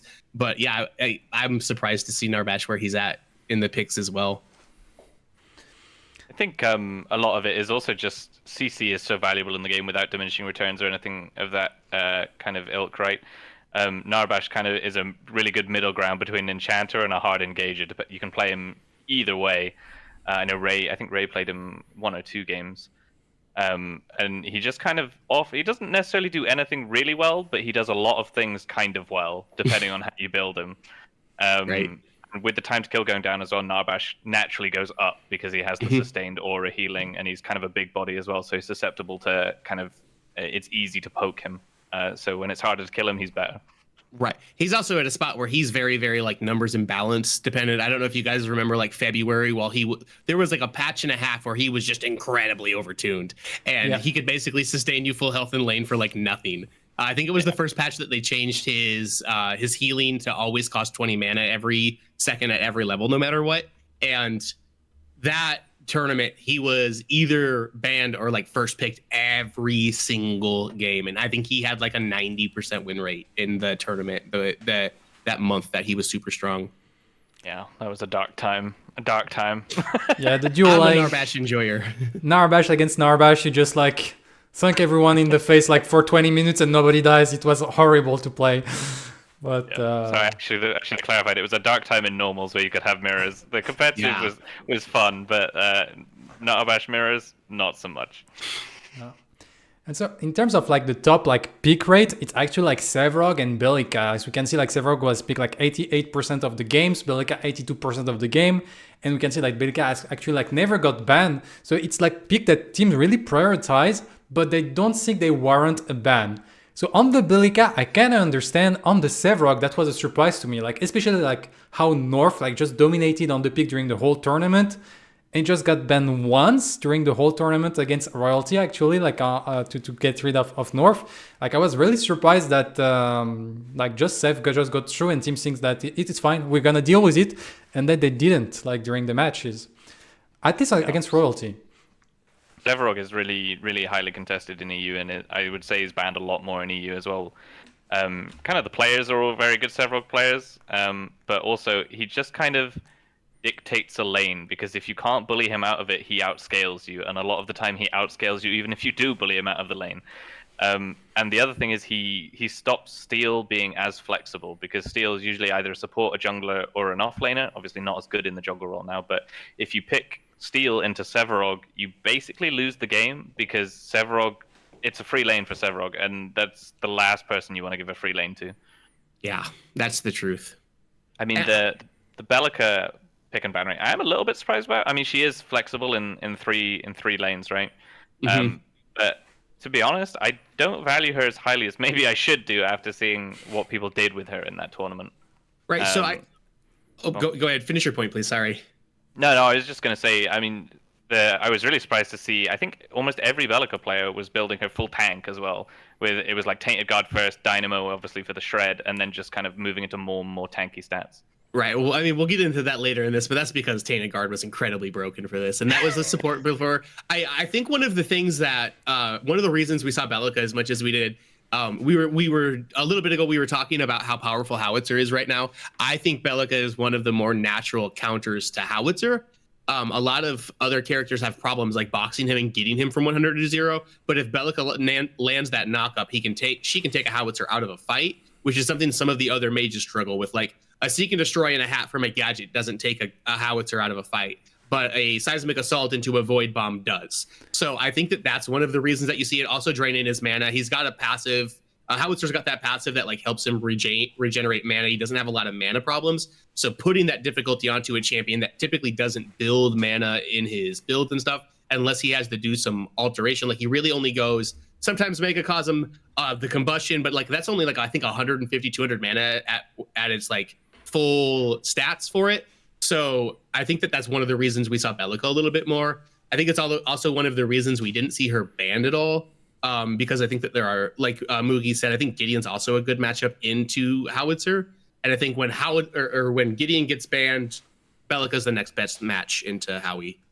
Yeah, Bellica's a really hard lane bully, right? She gets lane prior really, really easily. And the other thing, continuing on your point, is Howitzer's a fat little guy, right? It's very, very easy to hit him with the Seismic Assault. It's hard for him to dodge it. He's a huge hitbox like Narbash, and it makes it a lot easier for Bellica to keep up with lane clear with her Void Bomb, but then also to land full combos. It's just very, very easy on a hitbox as big as Howitzer's. Is one of his only real drawbacks. That's a really good point. I hadn't thought about that. Yeah, not to fat shame him, but he's a big fella. Yeah, also, like, I think, like, one of the interesting part of this tournament is, like, the 59% presence of Cautionary. And like you said, like, we have 6 in the tournament, but I also feel like Nitro was a very proficient, like, Cautionary. And it was very interesting, like, in the final, like, between, like, Royalty against Rogue, like, they were actually, like, fighting to get the Cautionary. It was even, like, in one game, Cautionary got banned 2 games, and the game it was open, it was a Cautionary first pick. So... Like we can say like those teams actually like really value the Cautionary, and this is something also I kind of like. True, it's a meta talk, but here we have players that kind of like transcend the meta, forcing like bans, especially because they're so strong on the pick itself. Right. And so like specifically in our finals, there are players on opposing teams there that are both Cautionary, like I don't want to say one tricks because neither of those players are one tricks for sure. But really, like Cautionary is a main for both of these players. Tekken Kid, who's the offlaner for Rogue, and Six, who's the jungler for Royalty. Like in our finals, I don't know for sure, but I expect that Cautionary was picked or banned in all 3 of those games. If not, I would be very surprised, but I don't have those stats like immediately available to me. But I mean, Tekken Kid did one of the only backdoors I've ever seen in this game during our group play to Red Dojo, and just did like some really impressive plays on him as the offlaner as well, which is something that I think that we don't talk about a whole lot. As we've been focusing on Cautionary for a little bit here, a lot of people are starting to think that her best role is offlane. I played in Comp Nights last night with some of the Professor's guys for 2 games. Mr. Guru played Cautionary support in it, and it worked. And it's scary that works, but yeah, they just killed the opposing lane over and over and over again. They just snuck up on duo lane. It was like the Murdoch was getting ganked over and over and over again all of the time. Cautionary support, watch out for it. Yeah, you heard it here first. Yeah, Dr. Snoop and EU, a big fan of Cautionary support, much to his ADC's dismay. Yep. But yeah, to be honest, it doesn't really work so well anymore. But Cautionary mid in kind of January until they buffed the minions was really, really good. Just because there isn't many mid laners that she can't just all in and kill at level 2. If they play even slightly wrong. I think lane Cautionary is very, very slept on, but off lane Cautionary, there's a couple of EU players as well play it very, very well. And like I said, Tekken plays it very well. And it's a character where the more you play it, the better you get. And like the skill ceiling is very, very high on that character. So I'm all for more people playing Cautionary everywhere, especially in the jungle, because it means less people playing Rampage. Right. You really don't like that guy, do you? I'm not a big character, man. I like jungling a lot, and he's like really the only jungler I don't play. So I'm on your side with that. I hate getting hit with a rock. Yeah, play assassins. I mean, it's the opposite of the way I am in League. League, I won tanks all day, but play assassins in Pred. They're so fun to watch. Right. Yeah, and speaking about jungle, like I think like to wrap up like this part of the bans and picks, like we're gonna focus a little bit on the people that were kind of left out. Like here we can see like we have 6 characters, like we already talked about the Muriel, but the 6 other characters that got picked, like at most like 18% is actually 3 matches, and the 6% is only 1 matches. And we have like Grux, Chimera, Feng Mao, like kind of old bruisery, like a little bit assassin on Feng Mao, Shinbi as well. Like on scrims, I've seen a lot of Shinbi jungle, but apparently she was like nowhere to be found on the final phase of the PCC, and also Countess and Sparrow. So kind of like the people left out. Like for a few, I like the Grux, like I felt like the previous patch, like he got buffed in the last patch, like last Tuesday, but in the previous patch it was actually like very, very bad pick, so I completely understand. But Chimera like completely disappeared, so that's something that was a little bit surprising. Like Rictor got buffed in the jungle, Chimera disappeared, like it's not there anymore. And Shinbi as well, like I've seen like so many teams like practicing with it in the jungle. Maybe the result they got for those scrims is like Shinbi, like, no, it's not good. Like don't play that thing. So what's your opinion on those like left out picks here? I'm surprised at Chimera, to be honest. One of the ones that stands out to me is the Feng Mao. I'd have really liked to see Six play Feng Mao, because I'm a big fan of Six Feng Mao. He's very, very good at that character. I had the misfortune of playing versus that on NA 90 ping into 6 Feng Mao, and you just getting one shot before you know what happens. But yeah, Grux, like I said, is kind of a bit useless. You can't really play him in offlane because the enemy just builds Tainted Guard, and you can't stop hitting yourself, you know. Chimera is, I'm really surprised to see him fall off quite so much, because he's kind of considered a noob stomper, but if you build him a bit more defensively, he becomes such a hard tank to kill in a team fight. He's a tank with a cleanse, right? So very hard to stop him just running in a straight line at your ADC. Countess, not surprised to not really see her, and with no Muriel, you're not going to see any Sparrow, because they go so well together hand in hand, right? She's already a hyperscaler, and Muriel turns her into Thanos as soon as she hits 6 items, even in a competitive setting.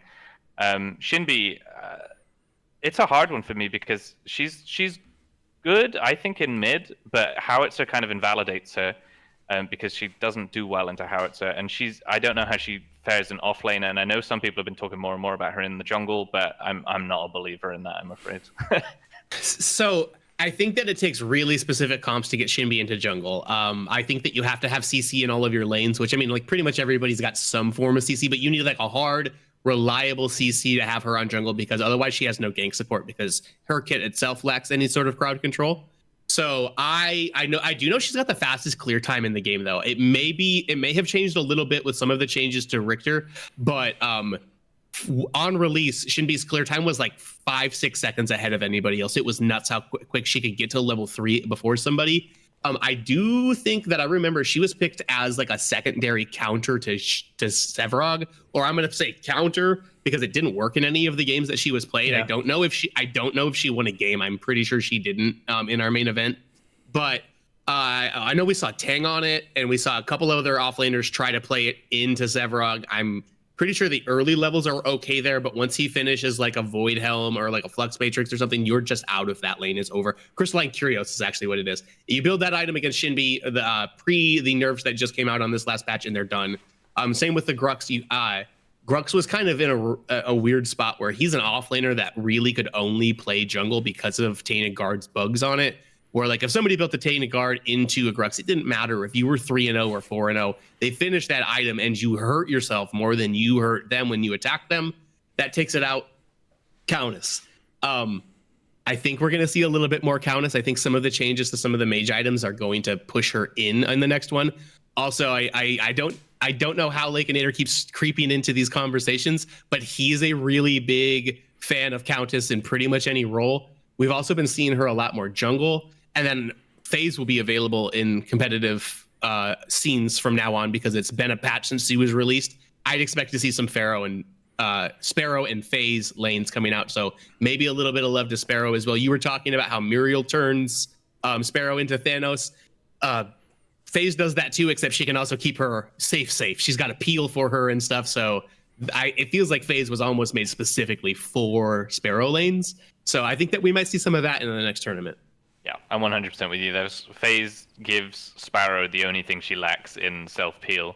But to be honest, I thought she was going to be top tier this patch, Sparrow, because of FaZe. I haven't seen a huge amount of the higher level people playing her in EU at least, which surprised me a great deal. I think it's, again, same with Muriel. She doesn't offer a lot of CC in the early game. She has the root, and going back to my Rampage hate here, but if you have Rampage and FaZe on the same team, the mid-late game becomes, if you're on the same screen as FaZe, you get rooted, and then you get stunned for 2 seconds, and then you die.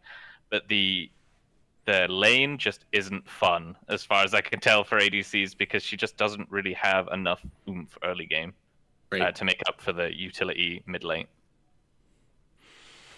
So I guess we'll get now to the next slide that is about the win rates. So we will keep the same order so people have the idea of like what is pick, and then we just saw the win rate of every single pick, and there is a few like big surprises. So be ready guys, because like there is like some stuff that I was like, really? And like the two things like really like pop out to me here is Revenant 100% win rate. Only played by Pablo in this tournament, so maybe that was the secret OP pick. But also, like the Decker at 23% win rate. Like Decker apparently was a trap pick. Like most of the team was securing the Decker, but apparently didn't win. You don't win with Decker. So like that's the first two things that really like shocked me.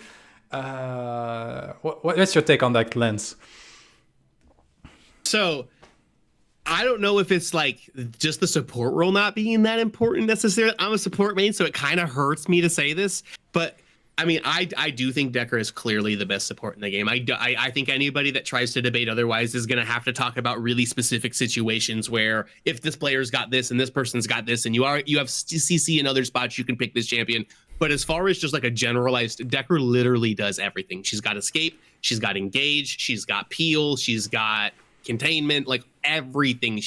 You can build her so many different ways. You can go Requiem, Marshall, you can go full tank with Hexbound Brazers into Dynamo, into all of these different like builds for her. She's so versatile, but maybe the prioritization of getting the best support is hurting the people when maybe getting the best off laner, getting the best mid laner is more important than it. Because I know Decker was typically picked up in early rotations of our drafts as well.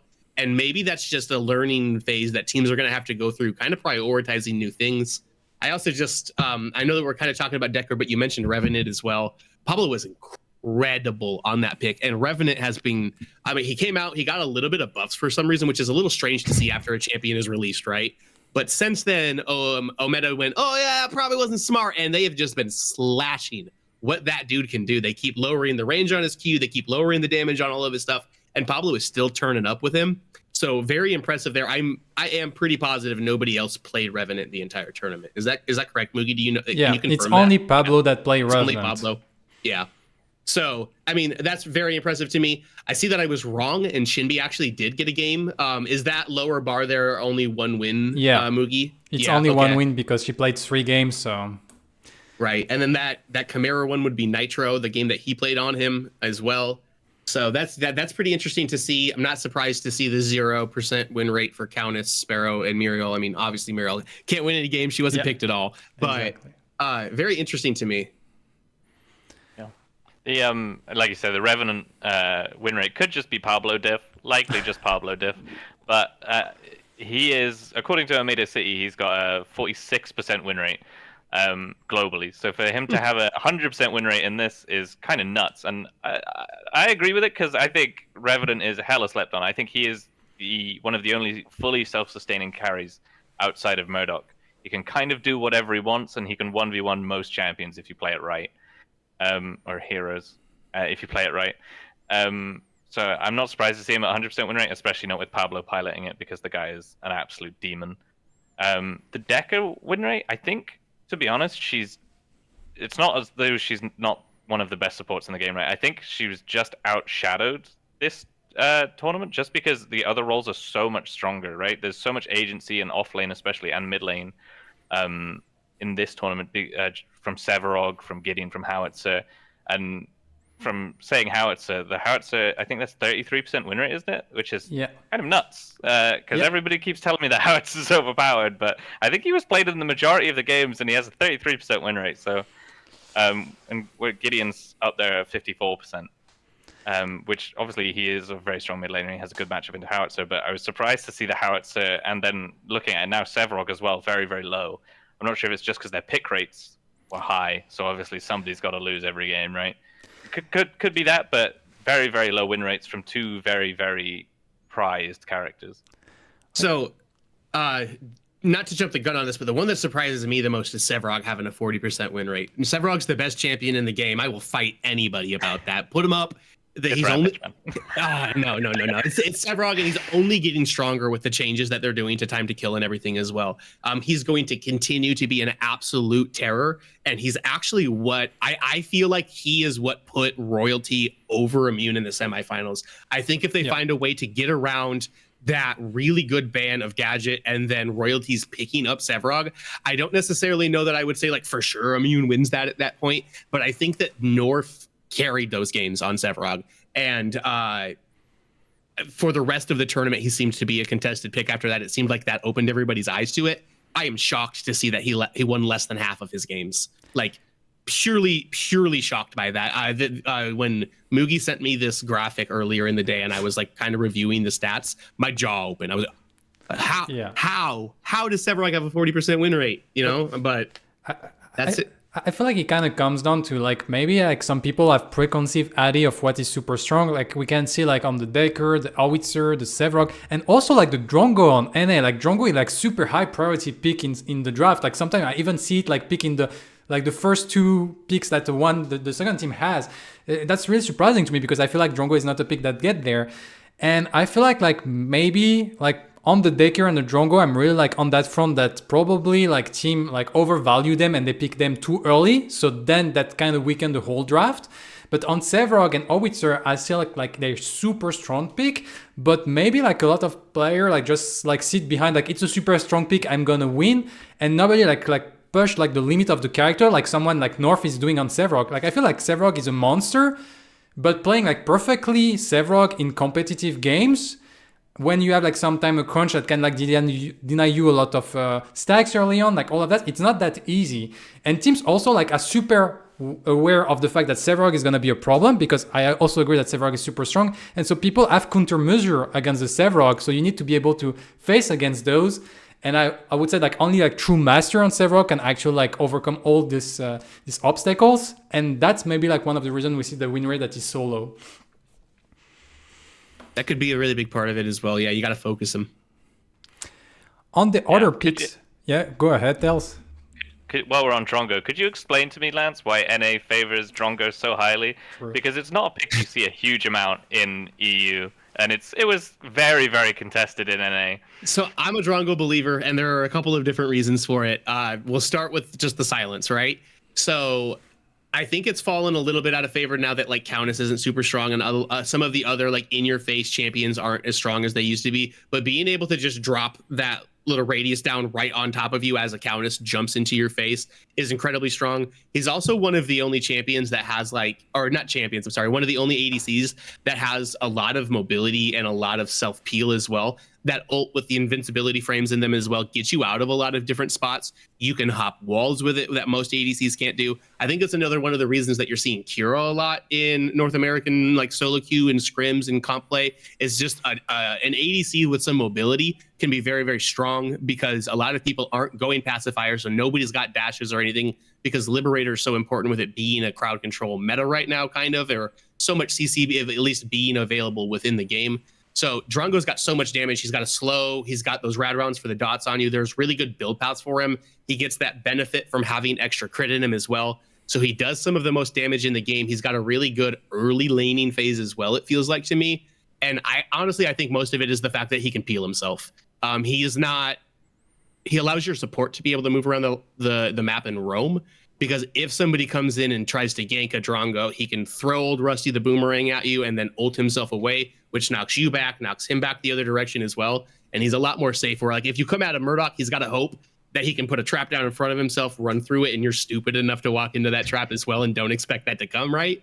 But he has no other peel, like a little bit of a knockback on Buckshot, but like really, when has a Buckshot ever saved somebody's life in like against a really strong player, right? So it's interesting to see, but I do expect to start seeing less and less of Drongo. I do think that NA is starting to recognize that like Murdoch, Kira, Revenant are going to be the power picks, in my opinion.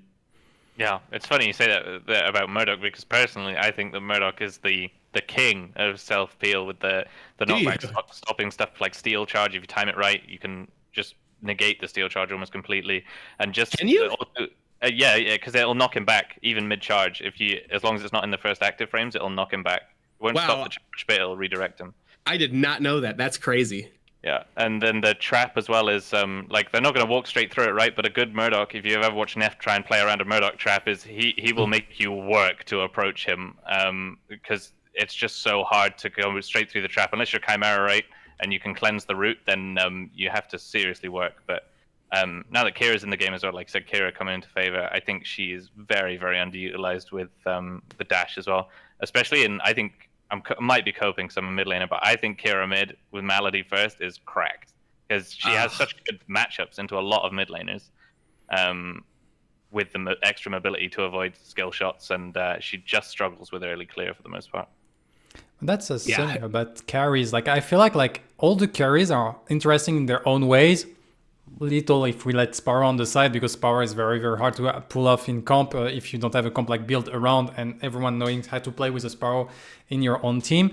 I mean, that's something like I think like all the carriers are super interesting, but none of them are really something that will like define your comp. I feel like it's more like something that you want to play like to maybe like benefit a little bit your comp, but also react to what the enemy team is doing. And this is where like I think like the low win rate from Drongo comes from. Like I still think Drongo is super relevant in the future. It's just like you pick it. It's for instance like in the enemy team, like you said, there is a contest, there is a crunch, there is like people that actually get affected a lot by the gag grenade. But it's not something you pick like the first or second pick, and then the enemy team say, oh, they have a Drongo. We pick character that doesn't care about the gag grenade. And then you're kind of stuck with a pick that is not really that strong anymore, because his big strengths is kind of nullified by the fact there is like no target in the enemy team. One of the other things that I think is good to add about this, since we're talking about like gag grenade and like matchups and everything, Drongo shuts Kira down completely. Kira starts the ult, you throw Gag Grenade, and it's done. You're trading a 10-second cooldown for a 60-second cooldown, and that is stonks. And you're very you're very smart to take that trade every single time that you can do that. So I think that we saw a lot of people getting really comfortable with Drongo as Kira was influxing into the game. You know, everybody wants to play that new champion, especially because she's not like an old Paragon champion. She's like the first new, unique, fresh thing that a lot of these people that are into the Parazombie games have had in a while. You know, I guess like there was some OP ones, but Xena, I think is her name. I don't know what her name is. She's basically just Master Yi. But so she is. If you haven't seen her, she's basically just Master Yi with a dash. But that's a story for another time. I'm not educated enough to speak about over Prime. But I think that a lot of people started playing Drongo a bunch when she came out because he was just such an obvious counter to her, like off the gate. You know, he's got the only other person that can match the dash. He's got the silence to stop the ult, and you know, like I think that that's part of why we're seeing him as much as we are too.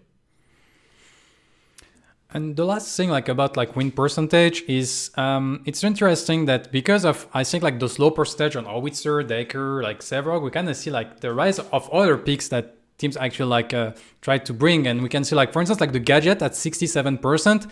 Like I think it's really like a strong pick that people kind of sleep on the mid lane, like really prioritizing like the Belica, the Gideon, the Howitzer first, but apparently like Gadget is actually like super strong. Like we also really see like the effect of the buff on the Rictor, like Rictor getting like much better like win rate in this situation, like with the 63%. And I feel like to be fair, like we have I think 24 or 25 character here, and still like a meta when we have like a huge representation of almost like every single pick, and like the win rate, like also like the top two picks, like it's 54-62%. So we see that Gideon and Rampage are definitely like picks you should be fighting for. But the rest of the meta, like besides those two picks, I feel like it's not solved at all. Yeah, I definitely agree. And I don't know that it will be solved anytime soon. I mean, we've got a lack of champions, like we said. I think that the fact that we're not allowing mirror matches and we have the bans in here, it's going to be hard for people to be able to develop like what is considered to be the perfect meta strongest team comp. And I'm sure that if you gave these brains that are playing this game time, they'd find the 5 individual champions that make the best team comp, right? But knowing that you're going to have to go against people potentially picking your things away, those bans coming up as well, I think that that is going to really help keep the meta fresh for a while with the lack of champions that we have. Yeah, I mean, when's the not to interrupt really quick, but when's the last time a League of Legends or tournament had almost every single pick champion being picked? I know that that's a little unrealistic because there's like 160 of them, but when's the last time they had over 100 champions picked? It's probably been years, right? Years and years since that's happened, if it ever even has. So, I mean, shout out to Omeda to like, I know a lot of people think that there's balance issues and stuff, but if it's so unbalanced, why is everybody being played and why is everybody getting wins? You know, we only had 3 champions that didn't get a single win, so must be a little bit of balance there, right? I think it's a very matchup heavy game for the most part as well. Even the top tiers have very, very good matchups into them that might not necessarily be good characters in their own right. Well, generally perceived. Like Sevrog is pretty much solely secured as a top tier in the off lane, but Gadget does very, very well into him, although she's not a traditional off laner. Gideon doing very well into Howie, as you said, Drongo doing very well into Kira. And it just helps the game stay fresh, I think, because you're not just locking in the same character every game. If tanks are picked very, very early on in drafts nowadays, well, for all of our days, but they pick a tank, you're picking something to counter it most of the time, because most roles will have something to counter the tanks. When Shinbi is good, I forgot to mention this with Muriel earlier to contribute to her low play rate. When Shinbi is good, Muriel tends to be good as well, because you kind of get a pseudo Malphite knock-up. She goes into the team fight, Muriel ults her, you knock up multiple members of the team. So it's a very, very kind of, the meta changes quite often in this game because of the regular patch schedule, and then depending on certain characters being strong, other characters become really strong. Maybe although they didn't get touched at all, they go up or down several places in most people's tier lists. Agreed. That's completely true. So I guess it's time for us to go into like the second like short little highlight of the tournament. And I think like this highlight is a gank like realized by the Rogue team. And once again, like just enjoy the clip. Like once again, a moment of beauty for me. Like I'm really a sucker for this type of play. So let's go into like big mode and we should be like in. So Rogue is the orange team for those watching. And they're trying like to gank the dual lane. We see that Nitro is waiting for the team arriving before launching the boulder throw. We have the gag grenade to stop. Then people counter engage. And now Happy Picker going in with the black hole. Amazing black hole on all 4 people. And then they just kill everyone. The jungler managed to stay alive with 1 HP. And then we have the Crash Bang Boot capturing like Cha. And it's just gonna be like a kill. Like, and it's a 4 kill for 0 in that gank. That's Yeah. That's well executed. Showcasing Gideon's strengths very, very well there, right? I mean, he's out of range of pretty much the entire team doing, I forget what the scaling is, I think it's 240% of his magical power, doing that damage uncontested to the entire enemy team. And, I mean, he gets there with basically a free flash.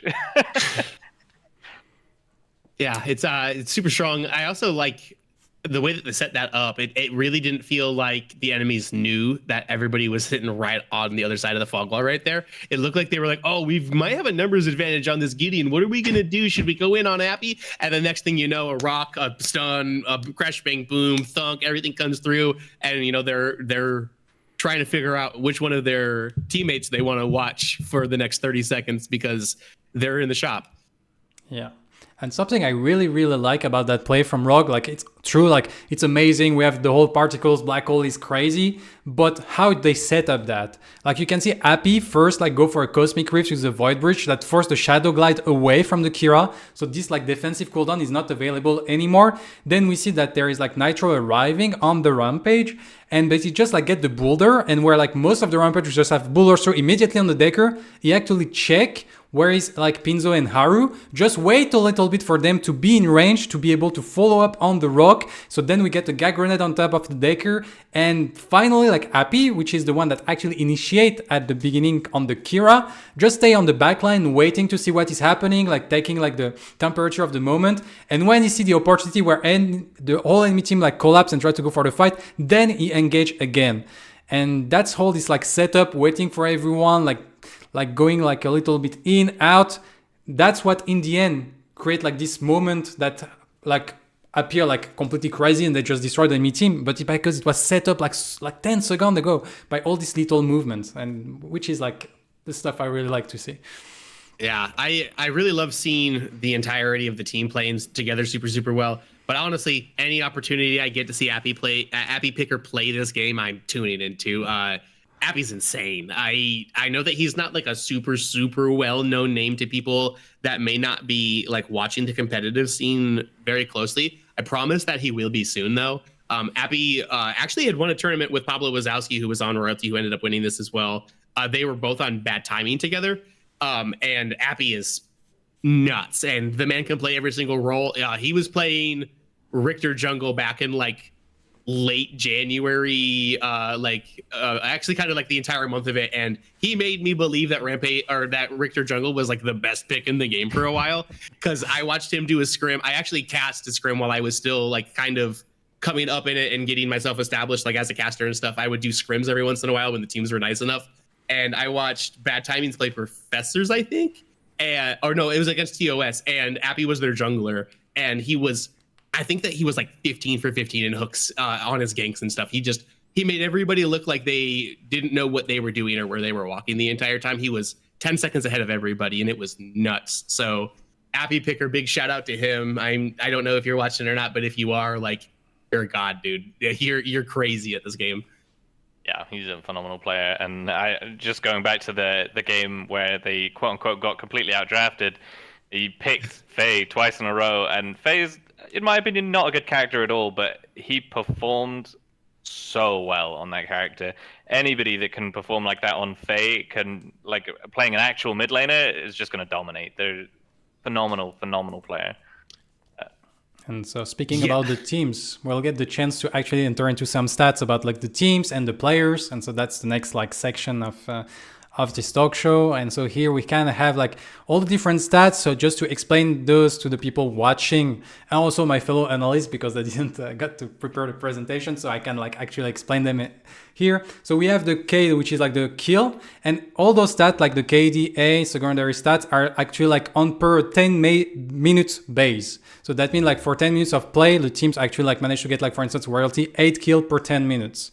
So that means that all the team are kind of on the same like comparison foothold, and so that kind of makes sense to compare those stats. Then we have like, so kill, death, assist. KDA is like the classical formula of like kill plus assist divided by the death. Then we have the KP, which is the kill participation overall in the team, which kind of get linked, but can tell us like how well the team played together and likes to group up. So this is why like I think it's an interesting stat. The gold, same thing, like the amount of gold you get per 10 minutes of games. Ward, same thing, like the number of words you actually place per 10 minutes of game. And objective and structures is actually like a little bit different. It's like the ratio of objective or structure you actually take compared to the ratio and objective you actually leave to the enemy team. Mm-hmm. So if you have a ratio of 1, like professors, that means that you take as many objective as you like leave objective to the enemy team. So that was a mouthful for the people watching and and listening. But now we can see like a few like interesting stats. Like one I really like is like the assist number on Professor and the kill participation, which shows that Professor is really a team that actually like play together and loves to just like get the multiple kills together and not like just fight their 1v1s on specific on little side of the map.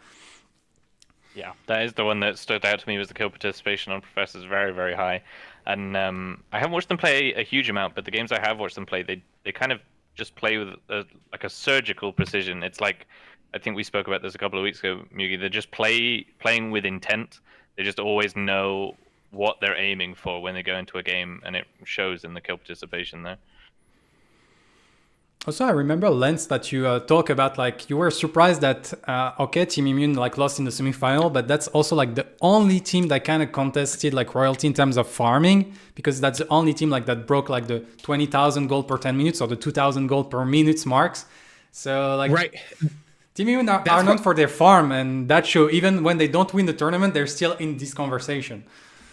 I was really surprised to see specifically that Rogue hadn't eclipsed that. I know that they're super close. 300 gold per 10 minutes is like almost nothing to almost be at that 2,000 or per minute mark themselves.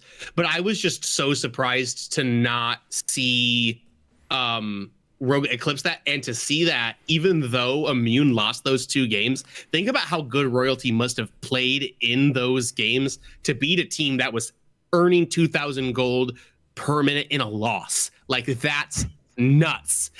Most teams start to lose and start to get behind, and then that goal just starts to dwindle as you spend more time dead, you spend more time chasing objectives, being reactionary instead of aggressive, and like setting the tone for it. Still being able to pick that farm up and stuff is just such a testament to the level of players that Immune are. It is absolutely crazy that they were at that spot. I also just want to like look at these stats as a whole here. Very, I think, ironic that a team named Bronze Army puts the most wards down, because warding is not a very bronze strategy, actually. So just a big shout out to them for, you know, one of the teams that was knocked out in the quarterfinals being the leader and one of the stats for it. Just shows the strength of the entirety of our pool that was playing in the tournament. Yeah, I also really like on the Team Immune side that you can see that in terms of kill, they're super close to royalty. Like where they kind of fall off is on term of the deaths. Like they're actually like 50% more deaths overall than Team Royalty. And I think like Team Royalty is really like, what is the difference? Like you can see that their death amount, like it's only 4.1, where the second team Professor is at 5.5. Like that's really like a team that doesn't die. And I think that's what really like make the big difference here is just like, we will see in the stat later on, but six is just a player that don't die. Like basically, like you can't kill 6. Basically, it's not gonna happen. So of course, like the objective and structure is super strong. Like for Royalty, they win everything, so that's why like the ratio is super big. But I still think like it's interesting because you can see like team like Rogue or Team Immune, like they still manage to when they lose the game, like they have a structure like stat around like the 1.3, which show that actually like they still gonna try to trade structures when they don't manage to get the objective in games. And that show like those strong teams, they still find a way to manage to get a bit of farm, a bit of gold, and go for outside of their way to still like not fall too far behind and have a fighting chance. Yeah, it's a quality in higher level teams, right, where they understand that pretty much everything that goes on in the game until the later phases is a handshake. If they get Fang, you get mini prime. If they get tier 1 left, you get tier 1 right. They'll always find a way to collect farm on a side of the map where they're not just going to instantly die, right? And on the farm side of things, Team Immune's gold is very, very high. I would love to see how much of that is Neft being 10 CS a minute even when they lose 10, 11, 12 CS a minute. The guy just, I don't know where he finds all these minions, but he's just, it's insane. You press tab and he's got an extra item on you and he's not on 2. It's like, huh? How did that happen? That's just the Neft difference. It feels like, holy cow, does that man know how to get gold? It's something to behold, honestly. It's like he's got a degree in agriculture or something, the way he farms. Yeah. And so now we can like deep dive a little bit on every single role. So I prepared like a few slides when for each role we compare like the top 4 teams. So we have like here the carry. So we will have Neft, Survivor, Haru, and Pablo that actually are going head to head and trying to see like as expected, like Neft have the highest like CS per 10 minutes of every single carry. I wonder if it's like sometimes not at a fault, because like that means that if you're spending like so much time farming, sometimes it also means that you're not with your team. But yeah, it's just like Neft the farm machine, like we said, really impressive. But look at the kill participation. So for those watching, so we have the kill, the death, the assist. The first number on the gold like square is like the KDA, and then the percentage is the kill participation. And here we have Survivor with 75% kill participation inside the Professor's team. That's insane. Yeah, he is absolutely insane as an AD carry. He's everywhere he needs to be.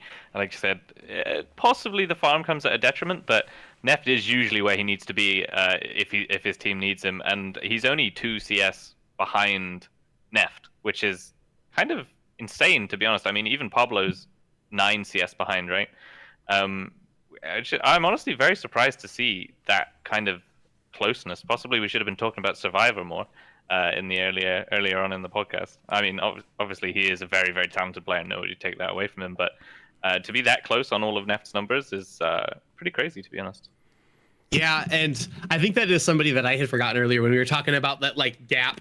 I think that it's like, you know, Neft and Pablo, and then a little bit of a gap, and then Survivor, and then like maybe Province, which is scary because he's also on royalty, and then a large gap. Like, man, I just want to no, I got to give a little bit of respect to Haru as well, who is Rogue's ADC, but like there seems to still be distance between Neft and Pablo, and it's impressive to see that these people were staying close to them. Survivor's a pretty big name within the game. Pretty much everybody's heard of Survivor. I think he's one of the first people that got Twitch partner specifically from this game. I think that he may have came with like a little bit of a following before, but I know he really like has blown up through Predecessor. So a big shout out to all of these players. Crazy in my opinion to see.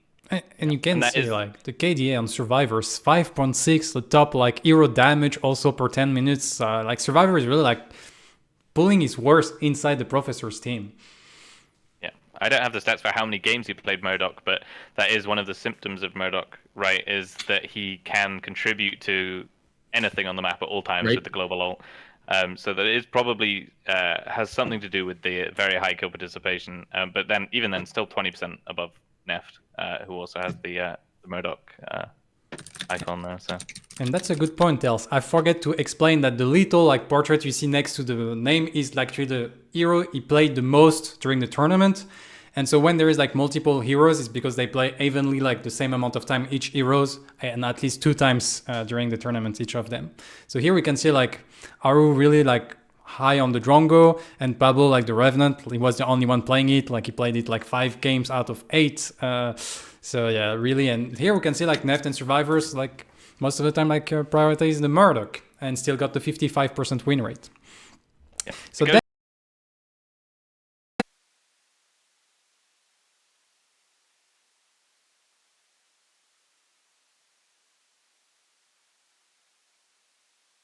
people and taking people out of the fight and then just murking them off screen.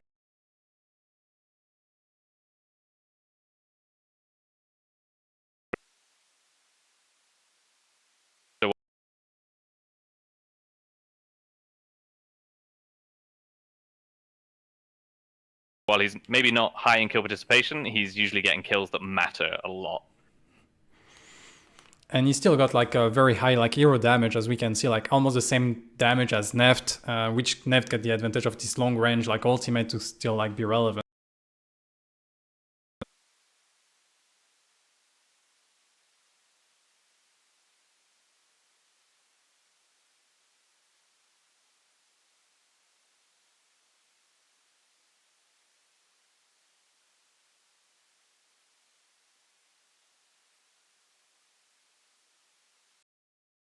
For 10 minutes of gameplay, and we can already see that Pinzo and they're like doing a better job actually like controlling like the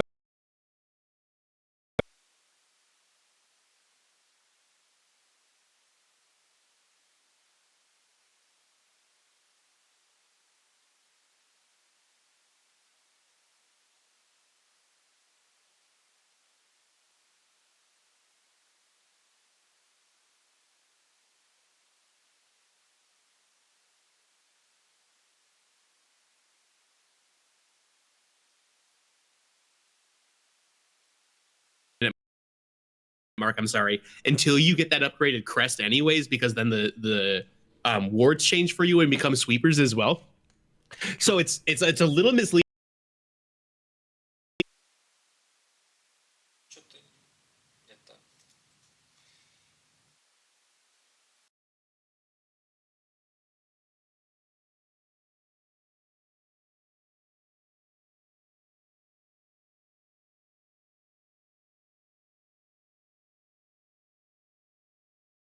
Wards being a limited resource. Your support has drastically more than anybody else does. Everybody else is 2 wards.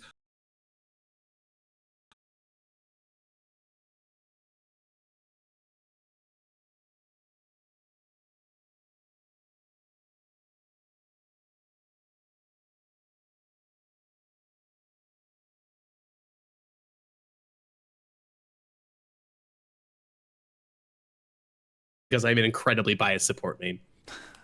No, I'm right there with you.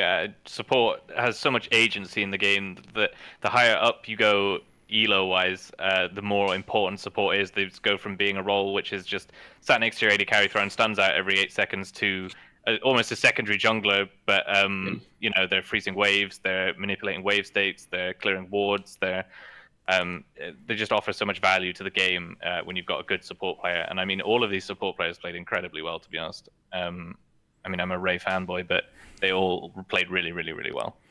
And we can see like once again like this dual lane of professors. Like I think like I remember when I was like analyzing the game, like people told me that also Adog, the jungler, like loves to play on the dual lane, and then it showed like we remember Survivor 75% kill participation, Crazy Fool 73% kill participation. Like it's really like it feels like Professor is playing like mainly out around their dual lane, and most of the time it kind of worked for them.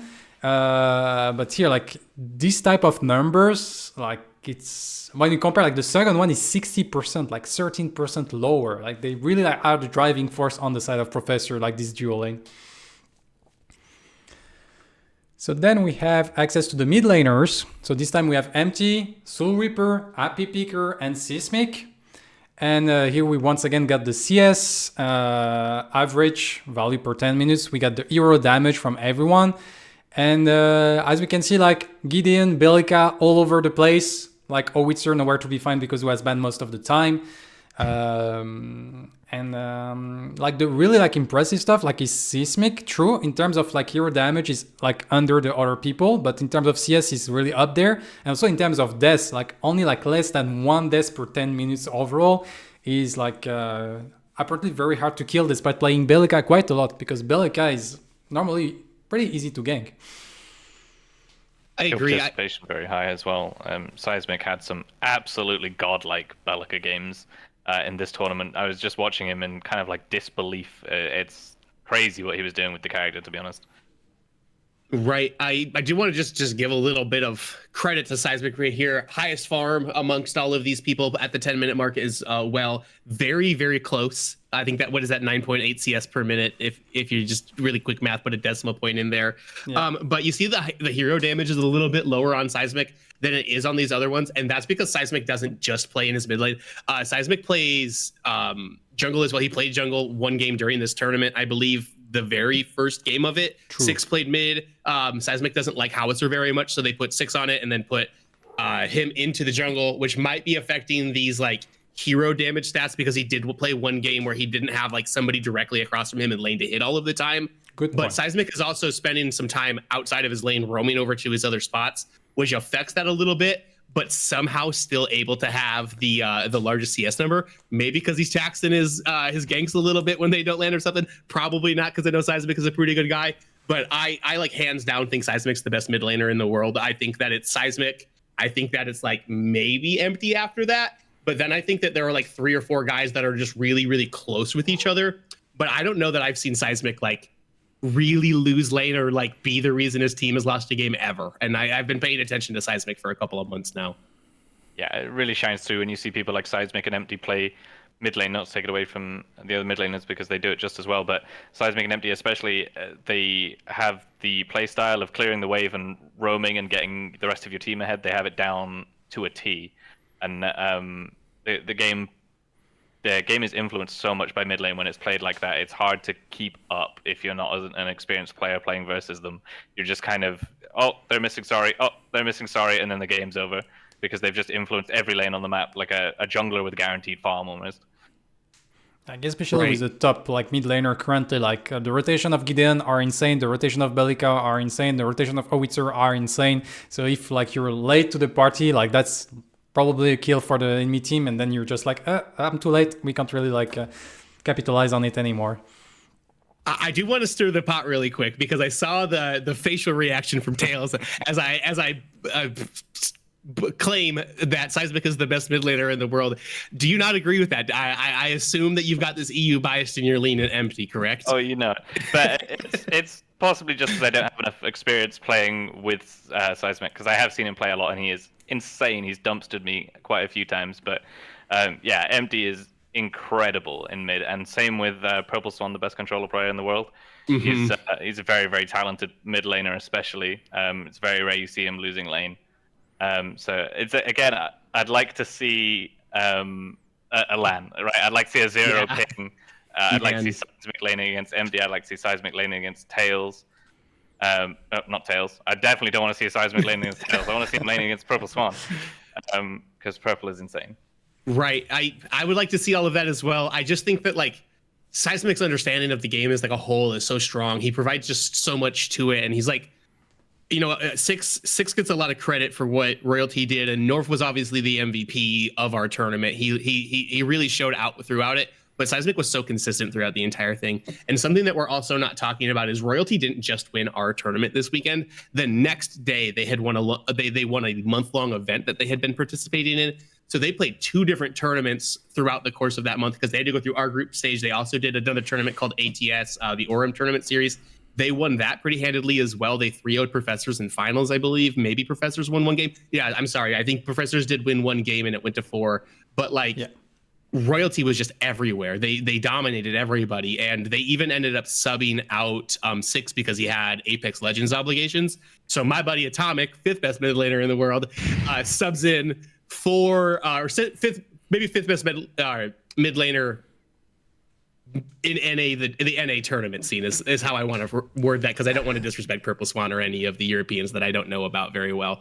But Atomic's subbed in for them for a game, and you could see the drop off. Like, Atomic is one of my better friends within the game. I love that man, but like, he's just not Seismic, and it's you could see the difference in the team when Seismic goes to the secondary role, Six changes. Like, they're just such a strong unit as a whole right now, and I think that helps Seismic be, in my opinion, the best mid laner in the world. But until somebody knocks him down, I'm gonna keep shouting it from the rooftops.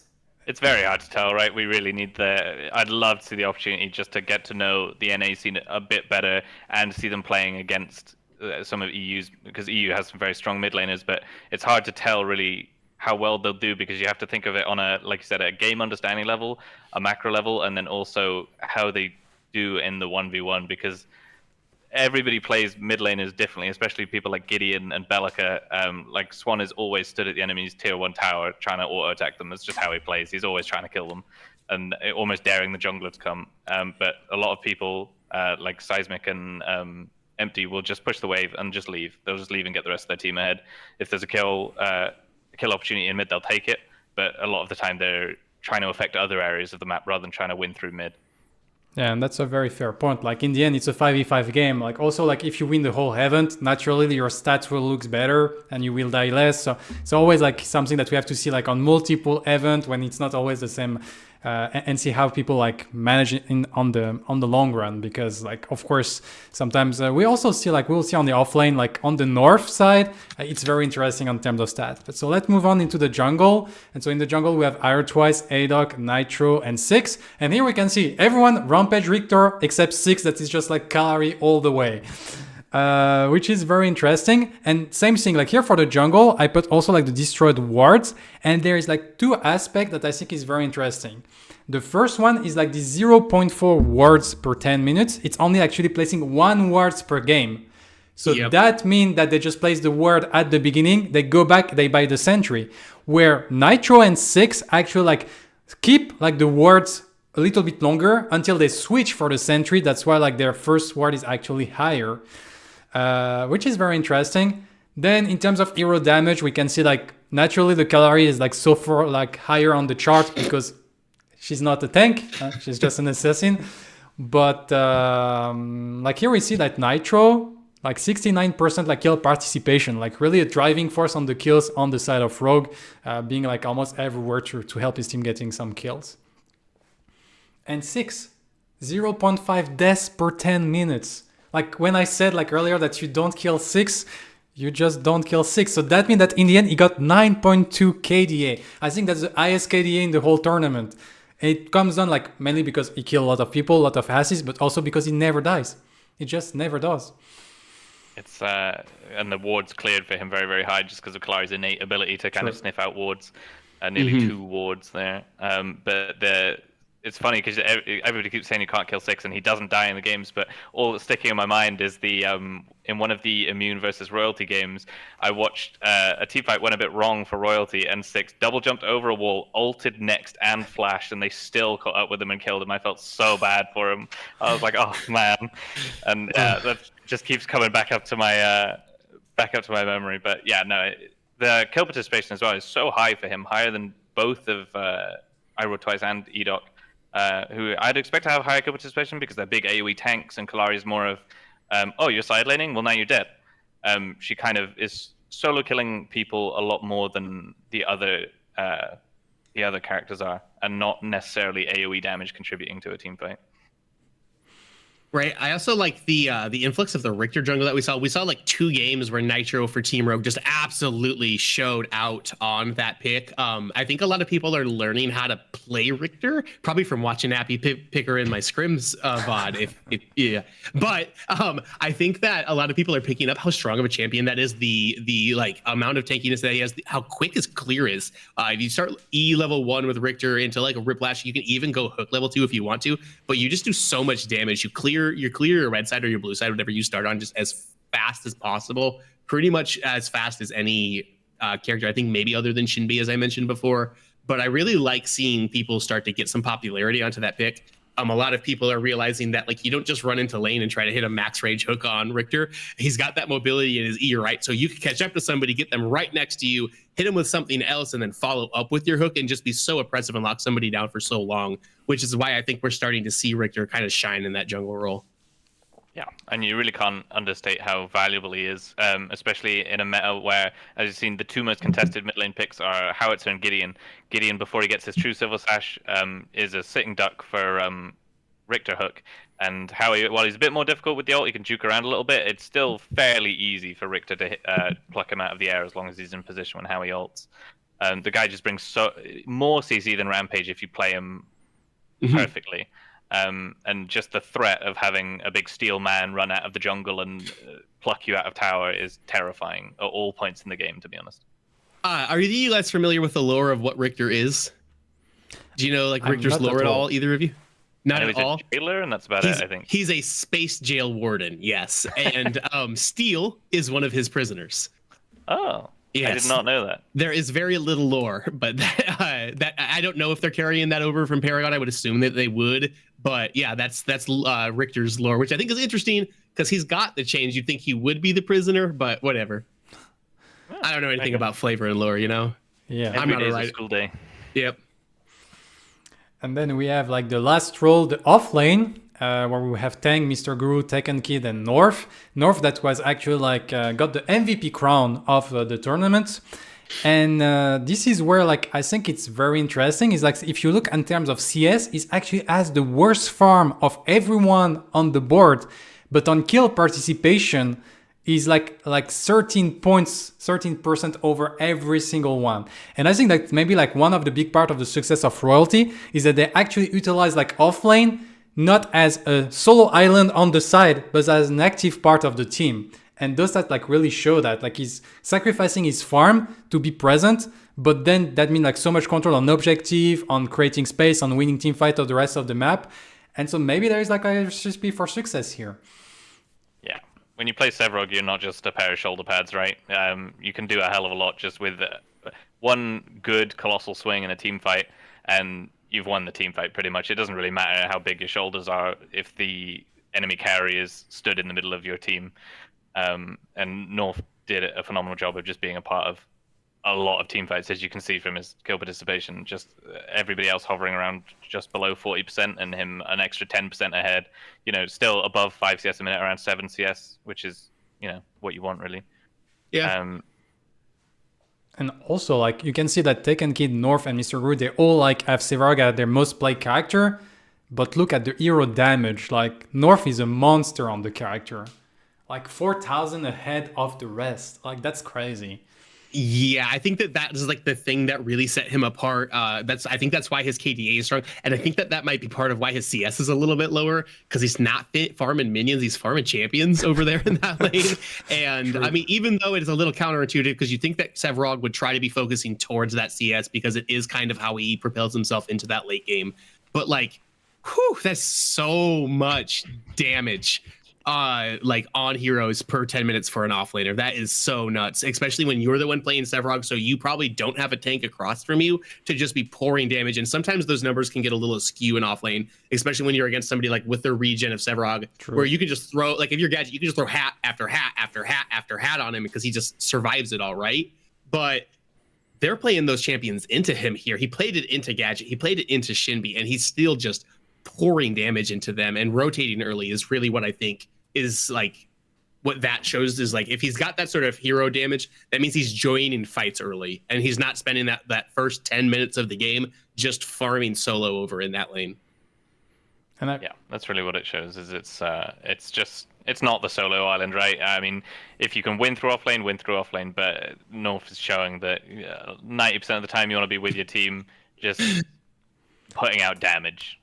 So I see in the chat that Clearcast says that half of his damage is from Tainted Guard, which is funny and probably true, but everybody else was building it too, so it doesn't necessarily count. Yeah.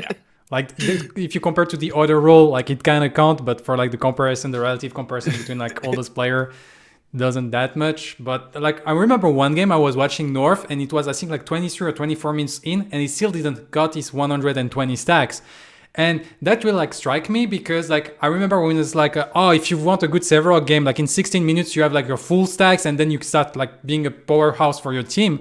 And North is just like sorry for the word, but fuck that. I'm just gonna play with my team, and I'm just gonna like help them like win the game basically. And my stacks are great, but they're not needed to be impactful in team fight. Like Sevrog is still super strong, even if you're like not super ahead of the curve on the Reaper of Soul stacks. And North is actually like showing it on display. I would be so happy to have full stacks at 16 minutes. I am not a good Sevrog. I'm happy to get full stacks by like 25.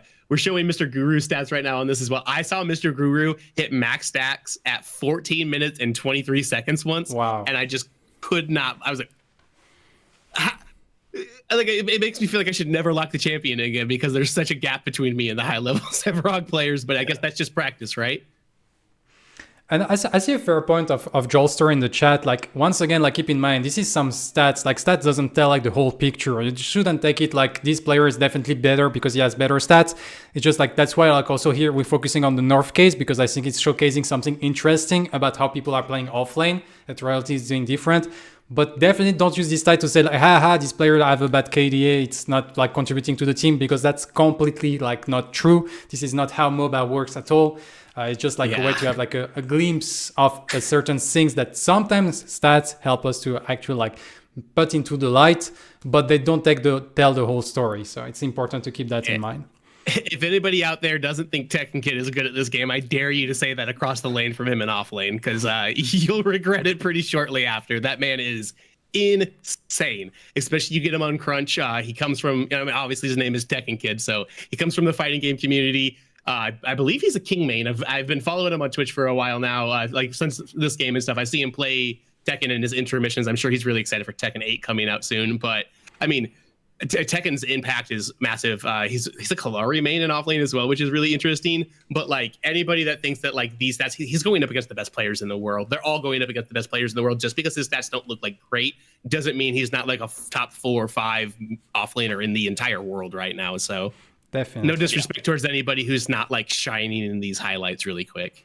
Yeah, everybody in this entire presentation is one of the best players in the world, guaranteed. I mean, to be able to put up the fight they did into the players they did is just absolutely insane. And like 99% of the people that have even installed the game could not do it. So it's phenomenal how well he performed. It might not show it in the stats, but. And just also being a King main shows you're a man of culture. It sure does. It's sure. I'm pretty positive. Tekken, if you're in here, can you confirm that you're a King main or not a King main for me? Because I'm pretty sure you've told me you are. But we can get to that at some point. We can move on to our next slide or whatever you want to steer us towards, Mugi. Yeah, basically here now we have another like highlight moment. Which is like the team fight between like in the first game of the semi-final between Team Immune and Royalty, when everything was neck to neck, even to even, and that's the team fight that decided it all, basically, because then Team Immune then like roll out on the rest of the game. Big screen, not forgetting here, and here we're focusing on empty.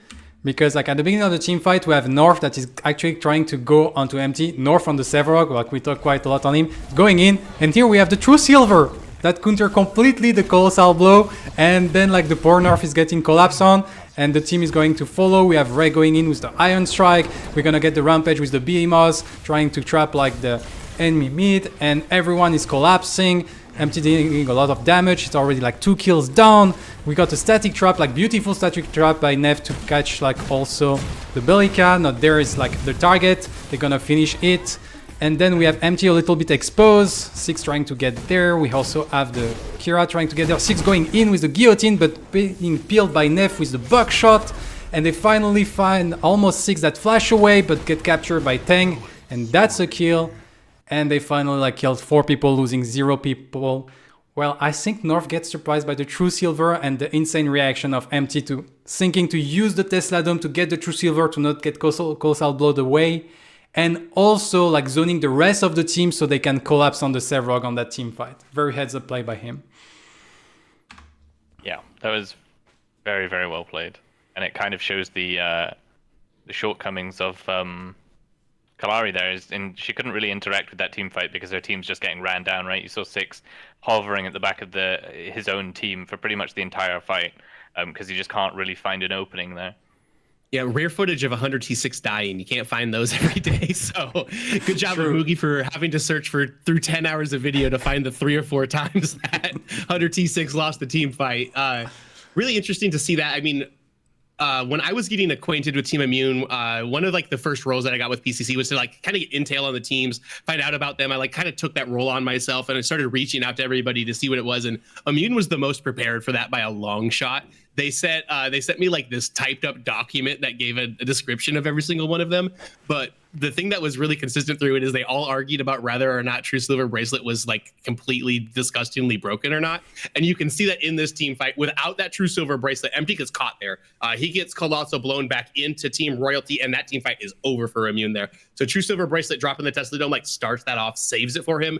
He gives him that CC immunity, and then after that, it is all just recognizing that Sevarog is out of position and pulling the trigger, which Immune is very much so known for doing. They'll take fights. The second they get that opportunity, they think they can win it. They listen to the calls. They don't back out, and they just went all in for this. It chased him down, got a really good 4-for-0 trade right there. It is interesting for me to see in this clip, right at the end of it here, we see that Empty is on screen, but for some reason it says his death timer is 0 seconds up in the right-hand corner. I don't necessarily know what that's about. Yeah. If that's just a weird visual bug, but... A lot of spectator replay bug that sometimes say there when you kind of refresh a little bit the timer and such. But I think you also like something that I want to point out on this team fight is like for people that are not super well versed in like the top level, like they would say like, oh, North actually completely threw the game. That's because because of him they actually lost because he just offered his life. But actually I think the engage of North is like very, very good. And see if Empty doesn't react like perfectly to that, that's actually a team fight for Royalty.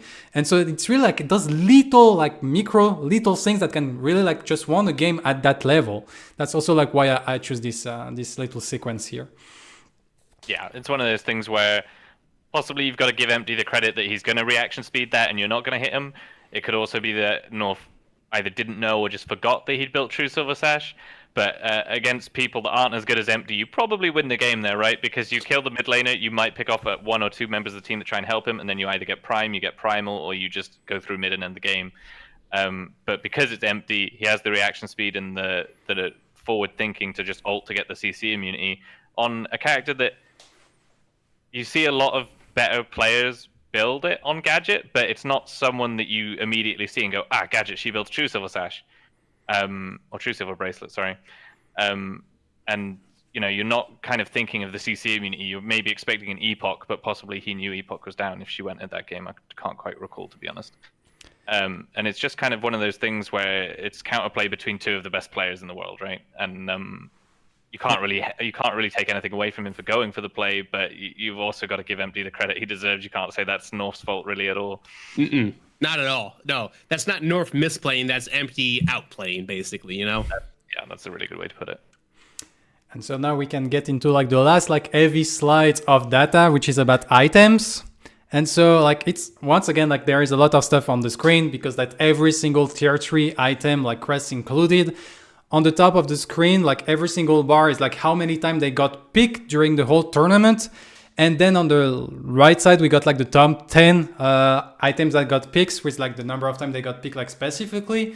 And the bigger they are, that means the most pick they got. And of course, like without any surprise, like Tainted Guard 46 like occurrences in 17 matches. So that means that it's more like than between like 2 and 3 like Tainted Guard like by matches, which is kind of like crazy, but it was bugged, super strong. No, it got fixed in the patch on the last Tuesday. So yeah, that was quite disgusting. But still, pretty good item.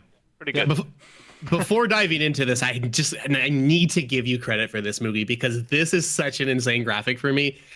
Just how well done this is. The amount of time it must have taken you to go to every single end screen, count each one for each individual champion, and then find the graphics, put this together, do this. I see you've got the crest in here as well.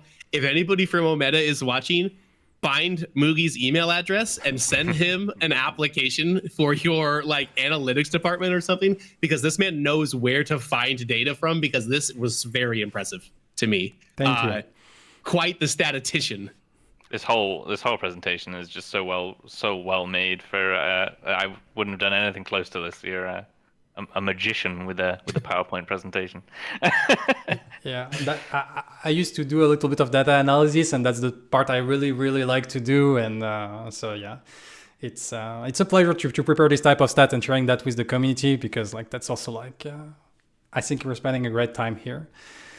But like in terms of data, like we can see like one thing that is kind of surprising is that you can see in solo queue like carry is much more like lenient on going to Pacifier, but when you're in comp, like it's Liberator all the way almost. Like you got 34 like carry crest and 27 of those were Liberator.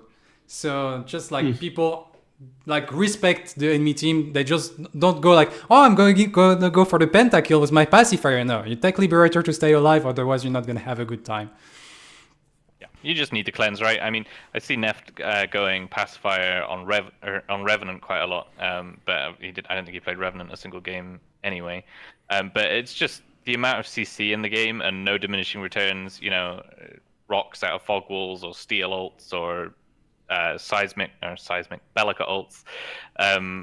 Just the amount of CC. If you don't have the cleanse, then you're liable to just get one shot at the moment. So it's not surprising to see that so high. The same with kind of True Silver Bracelet, excuse me. Showing the amount of CC coming out of pretty much every role at the moment except AD carry. That's something. Yeah, go ahead, Lance. Go ahead, Mugi. I was just going to basically repeat what he said and say that he was smart. So it's something that thank you. I think, like in a certain sense, Omeda did a good job at that, because like in many games, like most of the time when you have like specific item, like the anti-heal item, they almost like never pick because only specific niche moment they're actually useful. And I know that Omeda actually like told that they don't want like blight item to not be good, like even if like the blight passive is not really there. But maybe they're a little bit overtuned when you can see that Tainted Scepter, Tainted Bastion, Tainted Guard, they're all like in the top 10 item in the game. And even like in certain cases, like it's true that we always have Rampage, Severog, this type of pickup. So they still like pretty useful on the Blight side. But I still feel like it's maybe a tad too much. But I guess with the Tainted Guard getting nerfed, like fixed in a sense, also the Tainted Bastion will lose also a little bit of interest because you don't have this interaction anymore to get like the free, the free. Well, you still have the interaction, but it's not as strong as a combo as it was before because Tainted Guard was busted like through and through. Yeah, I was a big Tainted Scepter hater before. It got the AP scaling on its secondary passive, but now that it has that, it's a really solid item for pretty much any burst mage.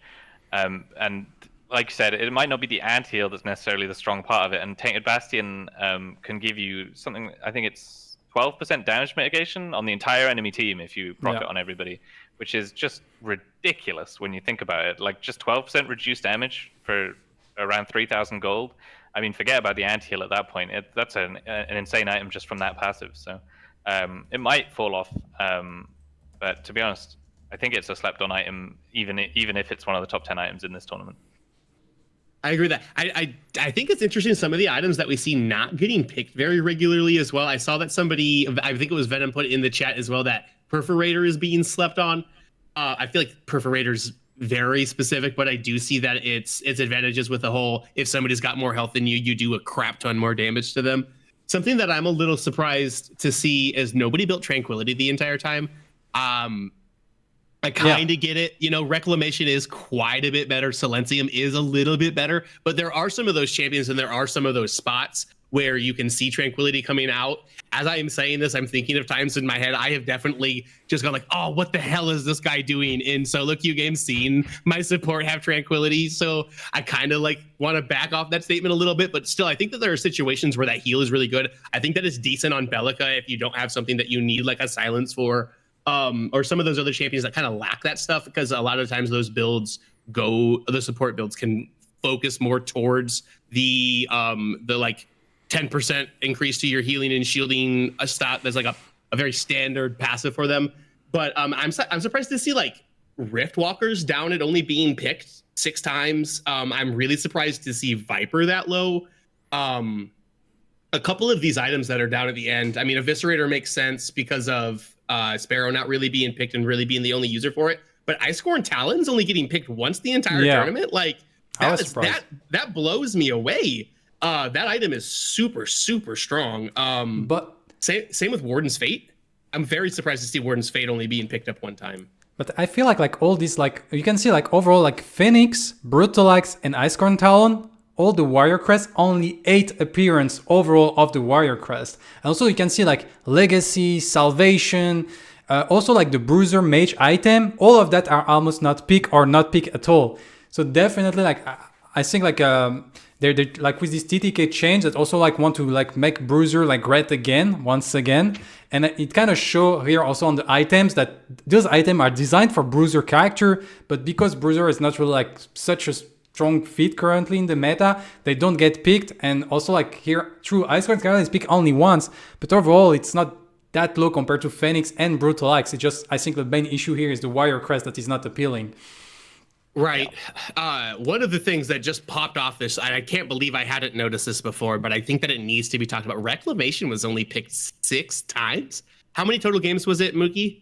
Again, 17 matches in total. 17 matches. So there's 34 opportunities for support to build Reclamation, and it only happened 6 times. Yeah, but you have the 2 support crests to be, and if you are Right. still, you're going to go more for the like health crest. So that's the reason that it's more like looking at half. I would say like 17 like opportunities. Right, but I was just thinking like with Decker and Bellica being, you know, those other top 2 like support picks that we saw along with Steel.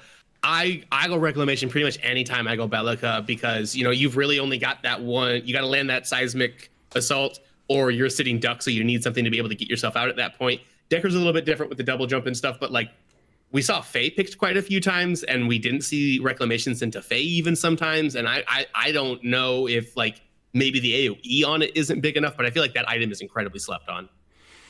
Yeah, I was surprised to see the silence so high on the pick list, like in the 10-14 range. Like people seems to very like silence in competitive. Yeah, I'm surprised to see that being higher than Reclamation, to be honest. That is like the one like crest that I think that Reclamation is just clearly the best option out of those 3 in almost any situation. You know, against like a Crunch, a Countess and stuff, that silence can be very, very strong against like Kira, of course, but man, cleansing CC for everybody around you is so powerful. It's basically the reason Face sucks in the game right now is Reclamation's existence. Yeah, I was going to say the same thing. Silentium, I would have expected to see if Countess or Crunch was more prevalent in the meta, because I can't really see you taking it for a Gideon because he's always building True Silver Sash, and you don't do the damage to solo get through True Silver by yourself. So you're more kind of lending that responsibility off to other people, or you're holding your CC and waiting for the shield to be broken. But going back to what you said about Tranquility, I'm very surprised to see 0 picks on it, and Wellspring there with it. Maybe it's a Muriel thing, but Wellspring does a phenomenal amount of healing, and obviously Muriel wasn't picked, so Wellspring, even on people like Bellica and stuff, it can be good because it scales off AP and synergizes well with Tranquility because you get the extra heal power. But yeah, I'm starting to think it might be a symptom of Tainted Guard being so strong, so everybody on every support was just going Tainted Guard Dynamo first every single game. Yeah. But yeah, like you said, Reclamation really should have been built. I didn't actually see if it was built versus Appy in either of his Faye games. Like I was surprised. Like I remember like Faye was playing like 2 times against Professor, and the first game like Crazy Fool actually didn't go for the Reclamation, where I feel like it's such an obvious pickup when you're facing a Faye to just nullify the Fly Trap. There is also like I guess the idea that you can just engage the Fae with Silencem and just kill the Fae before the Fly Trap goes out. But I feel like it's still risky to go for this type of strategy.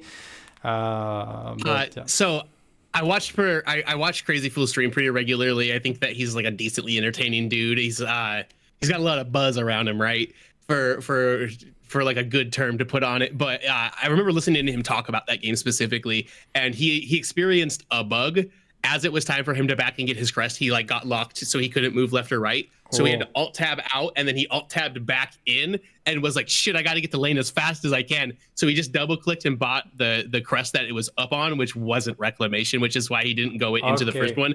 And he talked a bunch about how upset he was with the fact that he didn't build that. But that game, his ADC also didn't build Liberator that game, so like they were double screwed into that Faye that game. You know. That's just Appy Picker, though. You got to be really careful when you're playing against Appy Picker. You can't afford to make those little mental mistakes. Yeah, it's an Appy Gappy.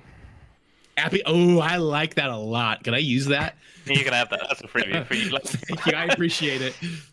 But yeah, like the last thing that kind of like been interesting to me is like how popular like Galaxy Greaves was, and I think it comes down to the fact that Pinzo and Dare both really loves this item.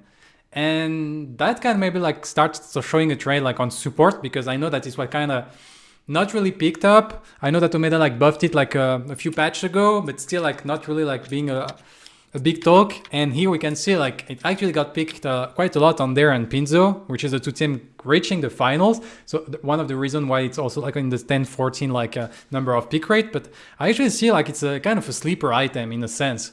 Like when you jump, it's like 2 seconds of being almost like invulnerable, to be fair, during a team fight. And that can like really like be the big difference between getting your cooldown back to once again go for the CC and staying alive and killing one more people. Big Galaxy Greaves believer over here for me. One of the things that I really like about that item, it is one of only 2 items that give you both armors. You get magic resist, you get armor from it, or physical. It's physical armor and magical armor in this game. Sorry, I'm still a little stuck in my League of Legends ways. Yeah. But you get both resistances in it. Only Tainted Totem and Galaxy Greaves provides that in the game. So that's one of the other reasons that I think that it is like starting to see that. The invulnerability also can't be understated.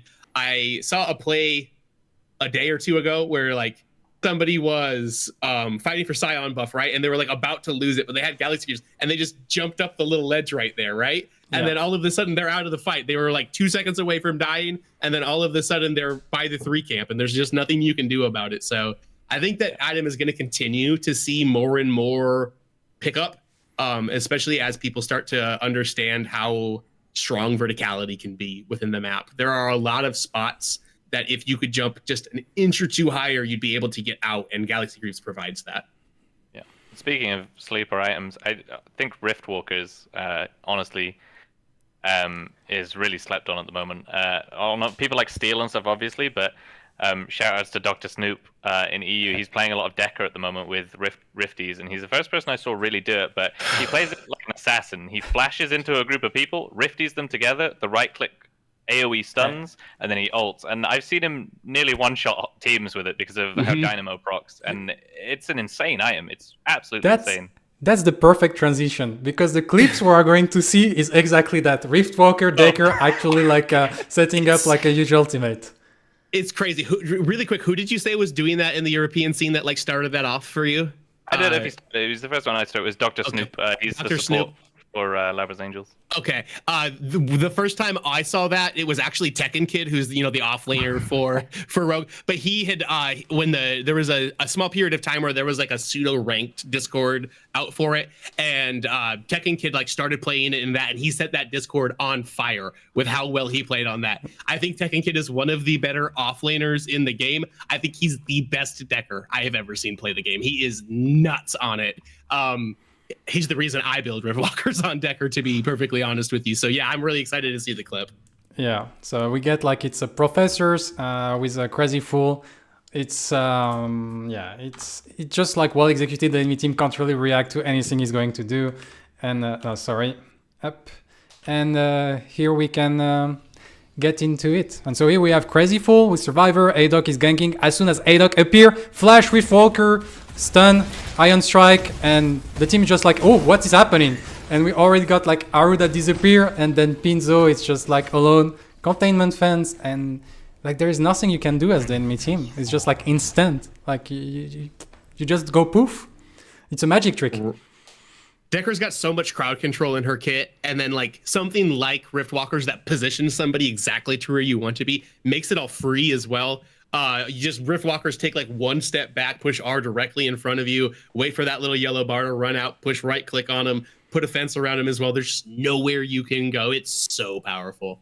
She also has like surprisingly good defensive stats if you build a defensive route. You see here that he is going more of that build that's going to help his AD carry. He's got the Hollowed Braid already marshaled finished, so he's going to work into Requiem next there. So giving the attack speed, giving the lifesteal to Survivor here. But like, if you take this and you build tanky, you go Dynamo, you go Hex-bound Bracers, you go like Galaxy Greaves sometimes even, to just jump all the way up to the sun on Decker. Honestly, with it, if you've never seen that interaction, it's hilarious. But it's such a strong thing that you can see out of Decker. The free ability to land that crowd control is so strong. She's similar to kind of a Gideon, where her kit is so strong that she has to be in such a bad place numbers wise to not just be one of the best characters in the game. I mean, she has more CC than most characters, especially if you count Containment Fence being one of the strongest CCs in the game. But then she's ranged as well, right? So her laning phase has improved massively through that because she can pull the wave, she can manipulate the wave in ways that melee carries can't safely do. And just her interaction with Riftwalker, her combos, and her ability to build both crests as well is just crazy. I mean, continuing on from the Riftwalkers, I mean, a lot of supports can do crazy things with that too. Like Richter, I've seen some weird like insect style plays with Rifties and Richter. But yeah, no, it's just Decker is nuts, absolutely nuts. And so we're really weird. If anybody doesn't know this, Decker Wall blocks Phase Lance, but Steel Wall doesn't. So, Steel Wall doesn't block anything, man. That guy is struggling. Yeah, I really don't get that because it's supposed to be blocking the projectiles. So basically just does like auto attacks and like throw things towards it. But like, I don't know why Energy Lance isn't blocked by it, but it is by Decker Wall. I think that's probably a programming issue. I don't know if that's the way it's supposed to work. They haven't addressed it in any of the patch notes, and there's been a patch since then, so maybe it is the way it's supposed to work. But if anybody picks Phase, just go Decker into it. Like Murdoch RMB goes through Steel Wall and stuff like that. It's like, yep. Steel Wall's struggling, bro. But I mean, to be honest, don't give Steel any more stuff. I'm sick of Steel meta. He doesn't need anything more. They already reverted the stun on his right mouse button back from the 0.3 to the half a second like it was before as well. Like but they don't really revert. It's because like it was bug and still working like for the full second. It's actually never been at 0.3 if I'm not mistaken. So that's why like they just actually fix it and say like, maybe 0.3 is too slow now that it is fixed. Interesting. I didn't know that. Nice insight, Mugi. But yeah, so we're getting very close to the end of the talk show. Like here we're getting back to a little bit of trivia stuff, and so I've like shared some rewards of like people that managed to get like huge number in a single game. And so we have like a few of those. So we have the Lighthouse, which is basically the guy that managed to put the most ward in a single game, and these awards go to Ray on the Decker for Team Immune. We have the Bestie, which is like Pinzo on the Narbash with 26 assists, the most assists in a single game that we have gotten. The Farmer, we would have all expected Neff to be there, but actually it's Happy Picker with 359 CS in a single game. Like, I don't know what was like the duration of that game, I don't remember, but that's still quite a lot of amount. The Infiltrator is like the amount of ward being destroyed in a single game, and 6 on the Cautionary with 11 ward destroyed in a single game. Like when 6 is on the board, like you have absolutely like no vision. The Serial Killer is the guy with the most kills in a single game. It was Survivor, like the 75% participation with 21 kills in a single game. And a little bit of false reward, which is the False Friend. It's just like a little like... funny thing is like the support that actually got the most CS in a single game because he actually like stealing the CS from his friend. It's just a joke, and it was like Sokap with 41 CS. So you can see like overall like the support don't take like a lot of CS in many games. But yes, that was just like simply having a little bit of fun with this type of trivia and trying to make it like a little bit more entertaining. Advancing on that, we have like the last clip, which is the pentakill of Pablo, of course. And then we will get to the end with the wrap up and everything. So let's enjoy this final clip for the night, where we have in the final, first game of the final, Royalty against Rogue, and the Revenant. Get Happy Picker into the Boulder's Throw and just like one auto attack, it disappears. Then we focus onto Tekken Kid on the Shin Beat that tried to dash away. Pablo is going to flash in, finding the solution on Tekken Kid that doesn't have rushing beat anymore. Then we go into the Revenant with the Reckoning. They try to find that Pinzo, get Boulder's Throw, Aru, auto attack, obliterate, auto attack, auto attack. And then finally we got the pentakill on Nitro that the team like simply just leave to Pablo. Like, what is a tournament without a pentakill? It is. It feels bad. I was casting this game.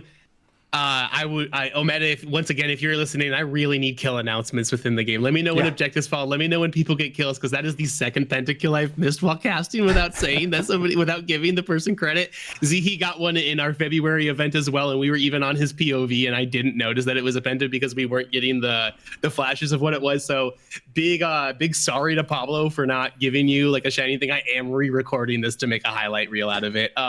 but just a really, really impressive there. How much damage comes out of that? If you think about like Revenant only having those 4 shots, it is so important to be accurate with those. He lands all. I might have to watch it again to be sure about this, but I'm willing to bet he didn't miss a single auto attack within this. Maybe one went into that steel wall, but like really, really impressive from him there. Using Obliterate while he's reloading, so there's no downtime on it as well. Pablo is just like, he's on another level. Him and Neft are just way up there in the sky, and everybody's looking up to him right now.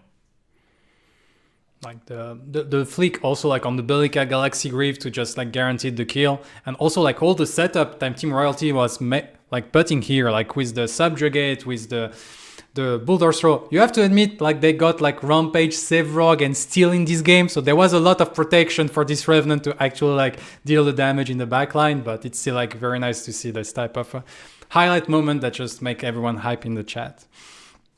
Mm-hmm. Yeah, Pablo's a demon for sure. And so for the end of the talk show, like we have for people that are actually in the chat and they are playing tournament and they got excited by all the stuff we talked about, like there is the future event of tournament, at least like 2, probably there's others. I'm sorry that I'm not aware of everything, but here we have like quite soon, we have like the 4th edition of the Fang Boost, which is like the weekend of the 13th and 14th of May. And you have until the 10th of May, so I think it's next Wednesday to actually like register. So like just get your team ready and come down and sign up for the tournament.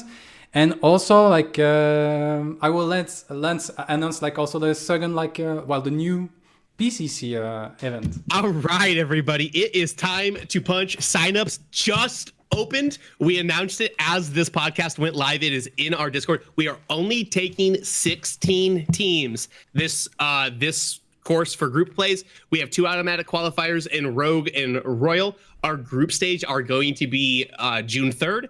2 weeks after that, we will have our main event with our 8 top teams in it. Like I said before, have a little bit of urgency. Get your squad together early. We are only taking 16 teams.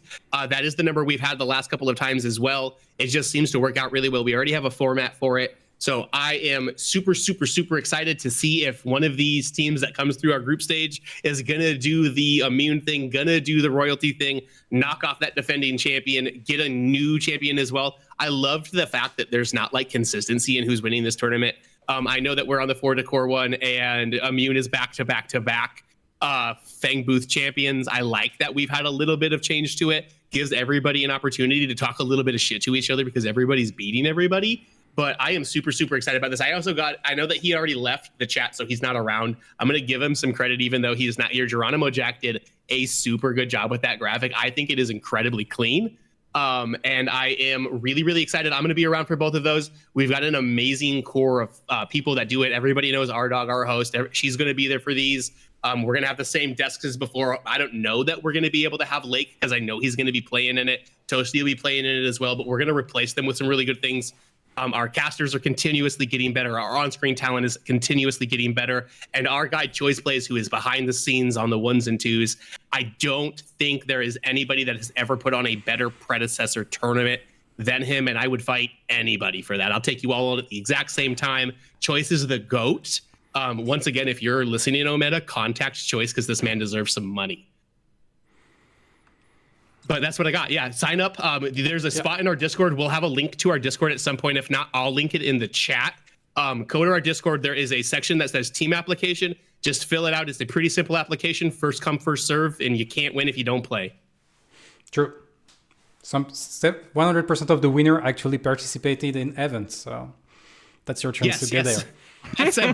That is a statistic that, not a lot of people would have the insight to see. So shout out to Mugi for just having those like deep analytical dives into stuff. Mugi always got the stats on deck. Yeah, that's what I love to do. So yeah, that's the end of the podcast.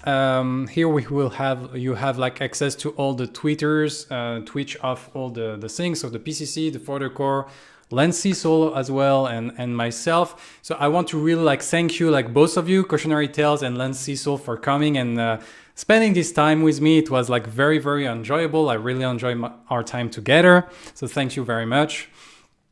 And also, like, I want to give a shout out to like the FTC group, like the For the Core crew, because to be fair, without them, this thing would not even exist, because it's them that actually contacted me to see if I was interested in doing this type of stuff. I was like not even considering it, but when they contacted me, I said like, wow, dope, that should be like such a great idea. And they really like pumped me up, helped me with the organization, like all the visuals have been done by Kana, and that's like the big reason. Like true, I've done a lot of work to prepare that, but without them, like this, like tonight wouldn't even be existing. So I hope we are going to keep like doing this type of stuff like in the future. Like we said, for the Mugi's Prime Time, it's not only like meta talks. We also like plan to maybe like do some other emission like in the mind of a pro, where we try to play like with a top player and try to get a little bit of more insight on how they play, but also like the communication, like the feeling, how they see scrims. So a little bit of behind of the scenes stuff. And maybe in the future also like having like some interview one-to-one with developers, so we can discuss on a specific topic, like for instance like the idea behind like the balance on the Omeda team. That would be great if we manage to get that into place. So that we have plans for the future. I'm very happy about like how this first edition has gone. Maybe a little bit longer than what I planned, but we got like a good time talking, so it doesn't really matter. Like 2 hours over schedule is not too bad, right? Exactly. I do just want to definitely shout out Kana. I mean, the FTC doesn't exist without her, and probably the entirety of the EU competitive scene doesn't exist without Kana. She's basically holding it up by herself. I mean, she has some help, but the majority of the work on tournaments, streams, getting this channel affiliated, and as Mugi said, helping with the prime time, it's all Kana. It's twitch.tv/KAANNAH.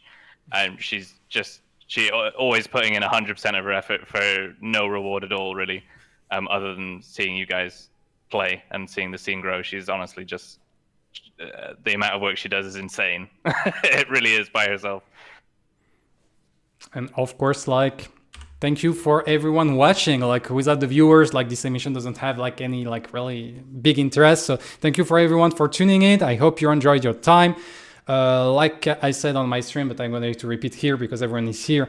That was the first edition. We're really kind on feedback. So if you like some part and you also feel like some part was maybe lacking rhythm, or that you think that we're like as interesting as the others, like feel free to share. We won't take that badly. Actually, we want to make the best viewing experience for everyone. And so yeah, that's how you get there, like by community, like feedback, and simply little by little getting to the best that we can do. So Mugi, yeah. Will you be uploading this to YouTube or anywhere? Where can people watch this once it's over? So I think definitely like Tales talked me about it, but I think like finally, since this is super good, I will like relaunch my YouTube channel, which is like also under the name Mugiwawa, and probably like the VOD of the Mugi's Prime Time will all go there, so we can like keep this this type of VOD like always. And then in the meantime, I will also like do other like video, but for now I just like focus on the content on the Twitch and also like the Mugi's Prime Time, and little by little we'll like improve like the content around the Mugiwawa brand. But yeah, we'll be on YouTube under the Mugiwawa YouTube channel. Good to see. I've been trying to push for your YouTube channel for a while because I'm an old man and I don't use Twitch. Yeah.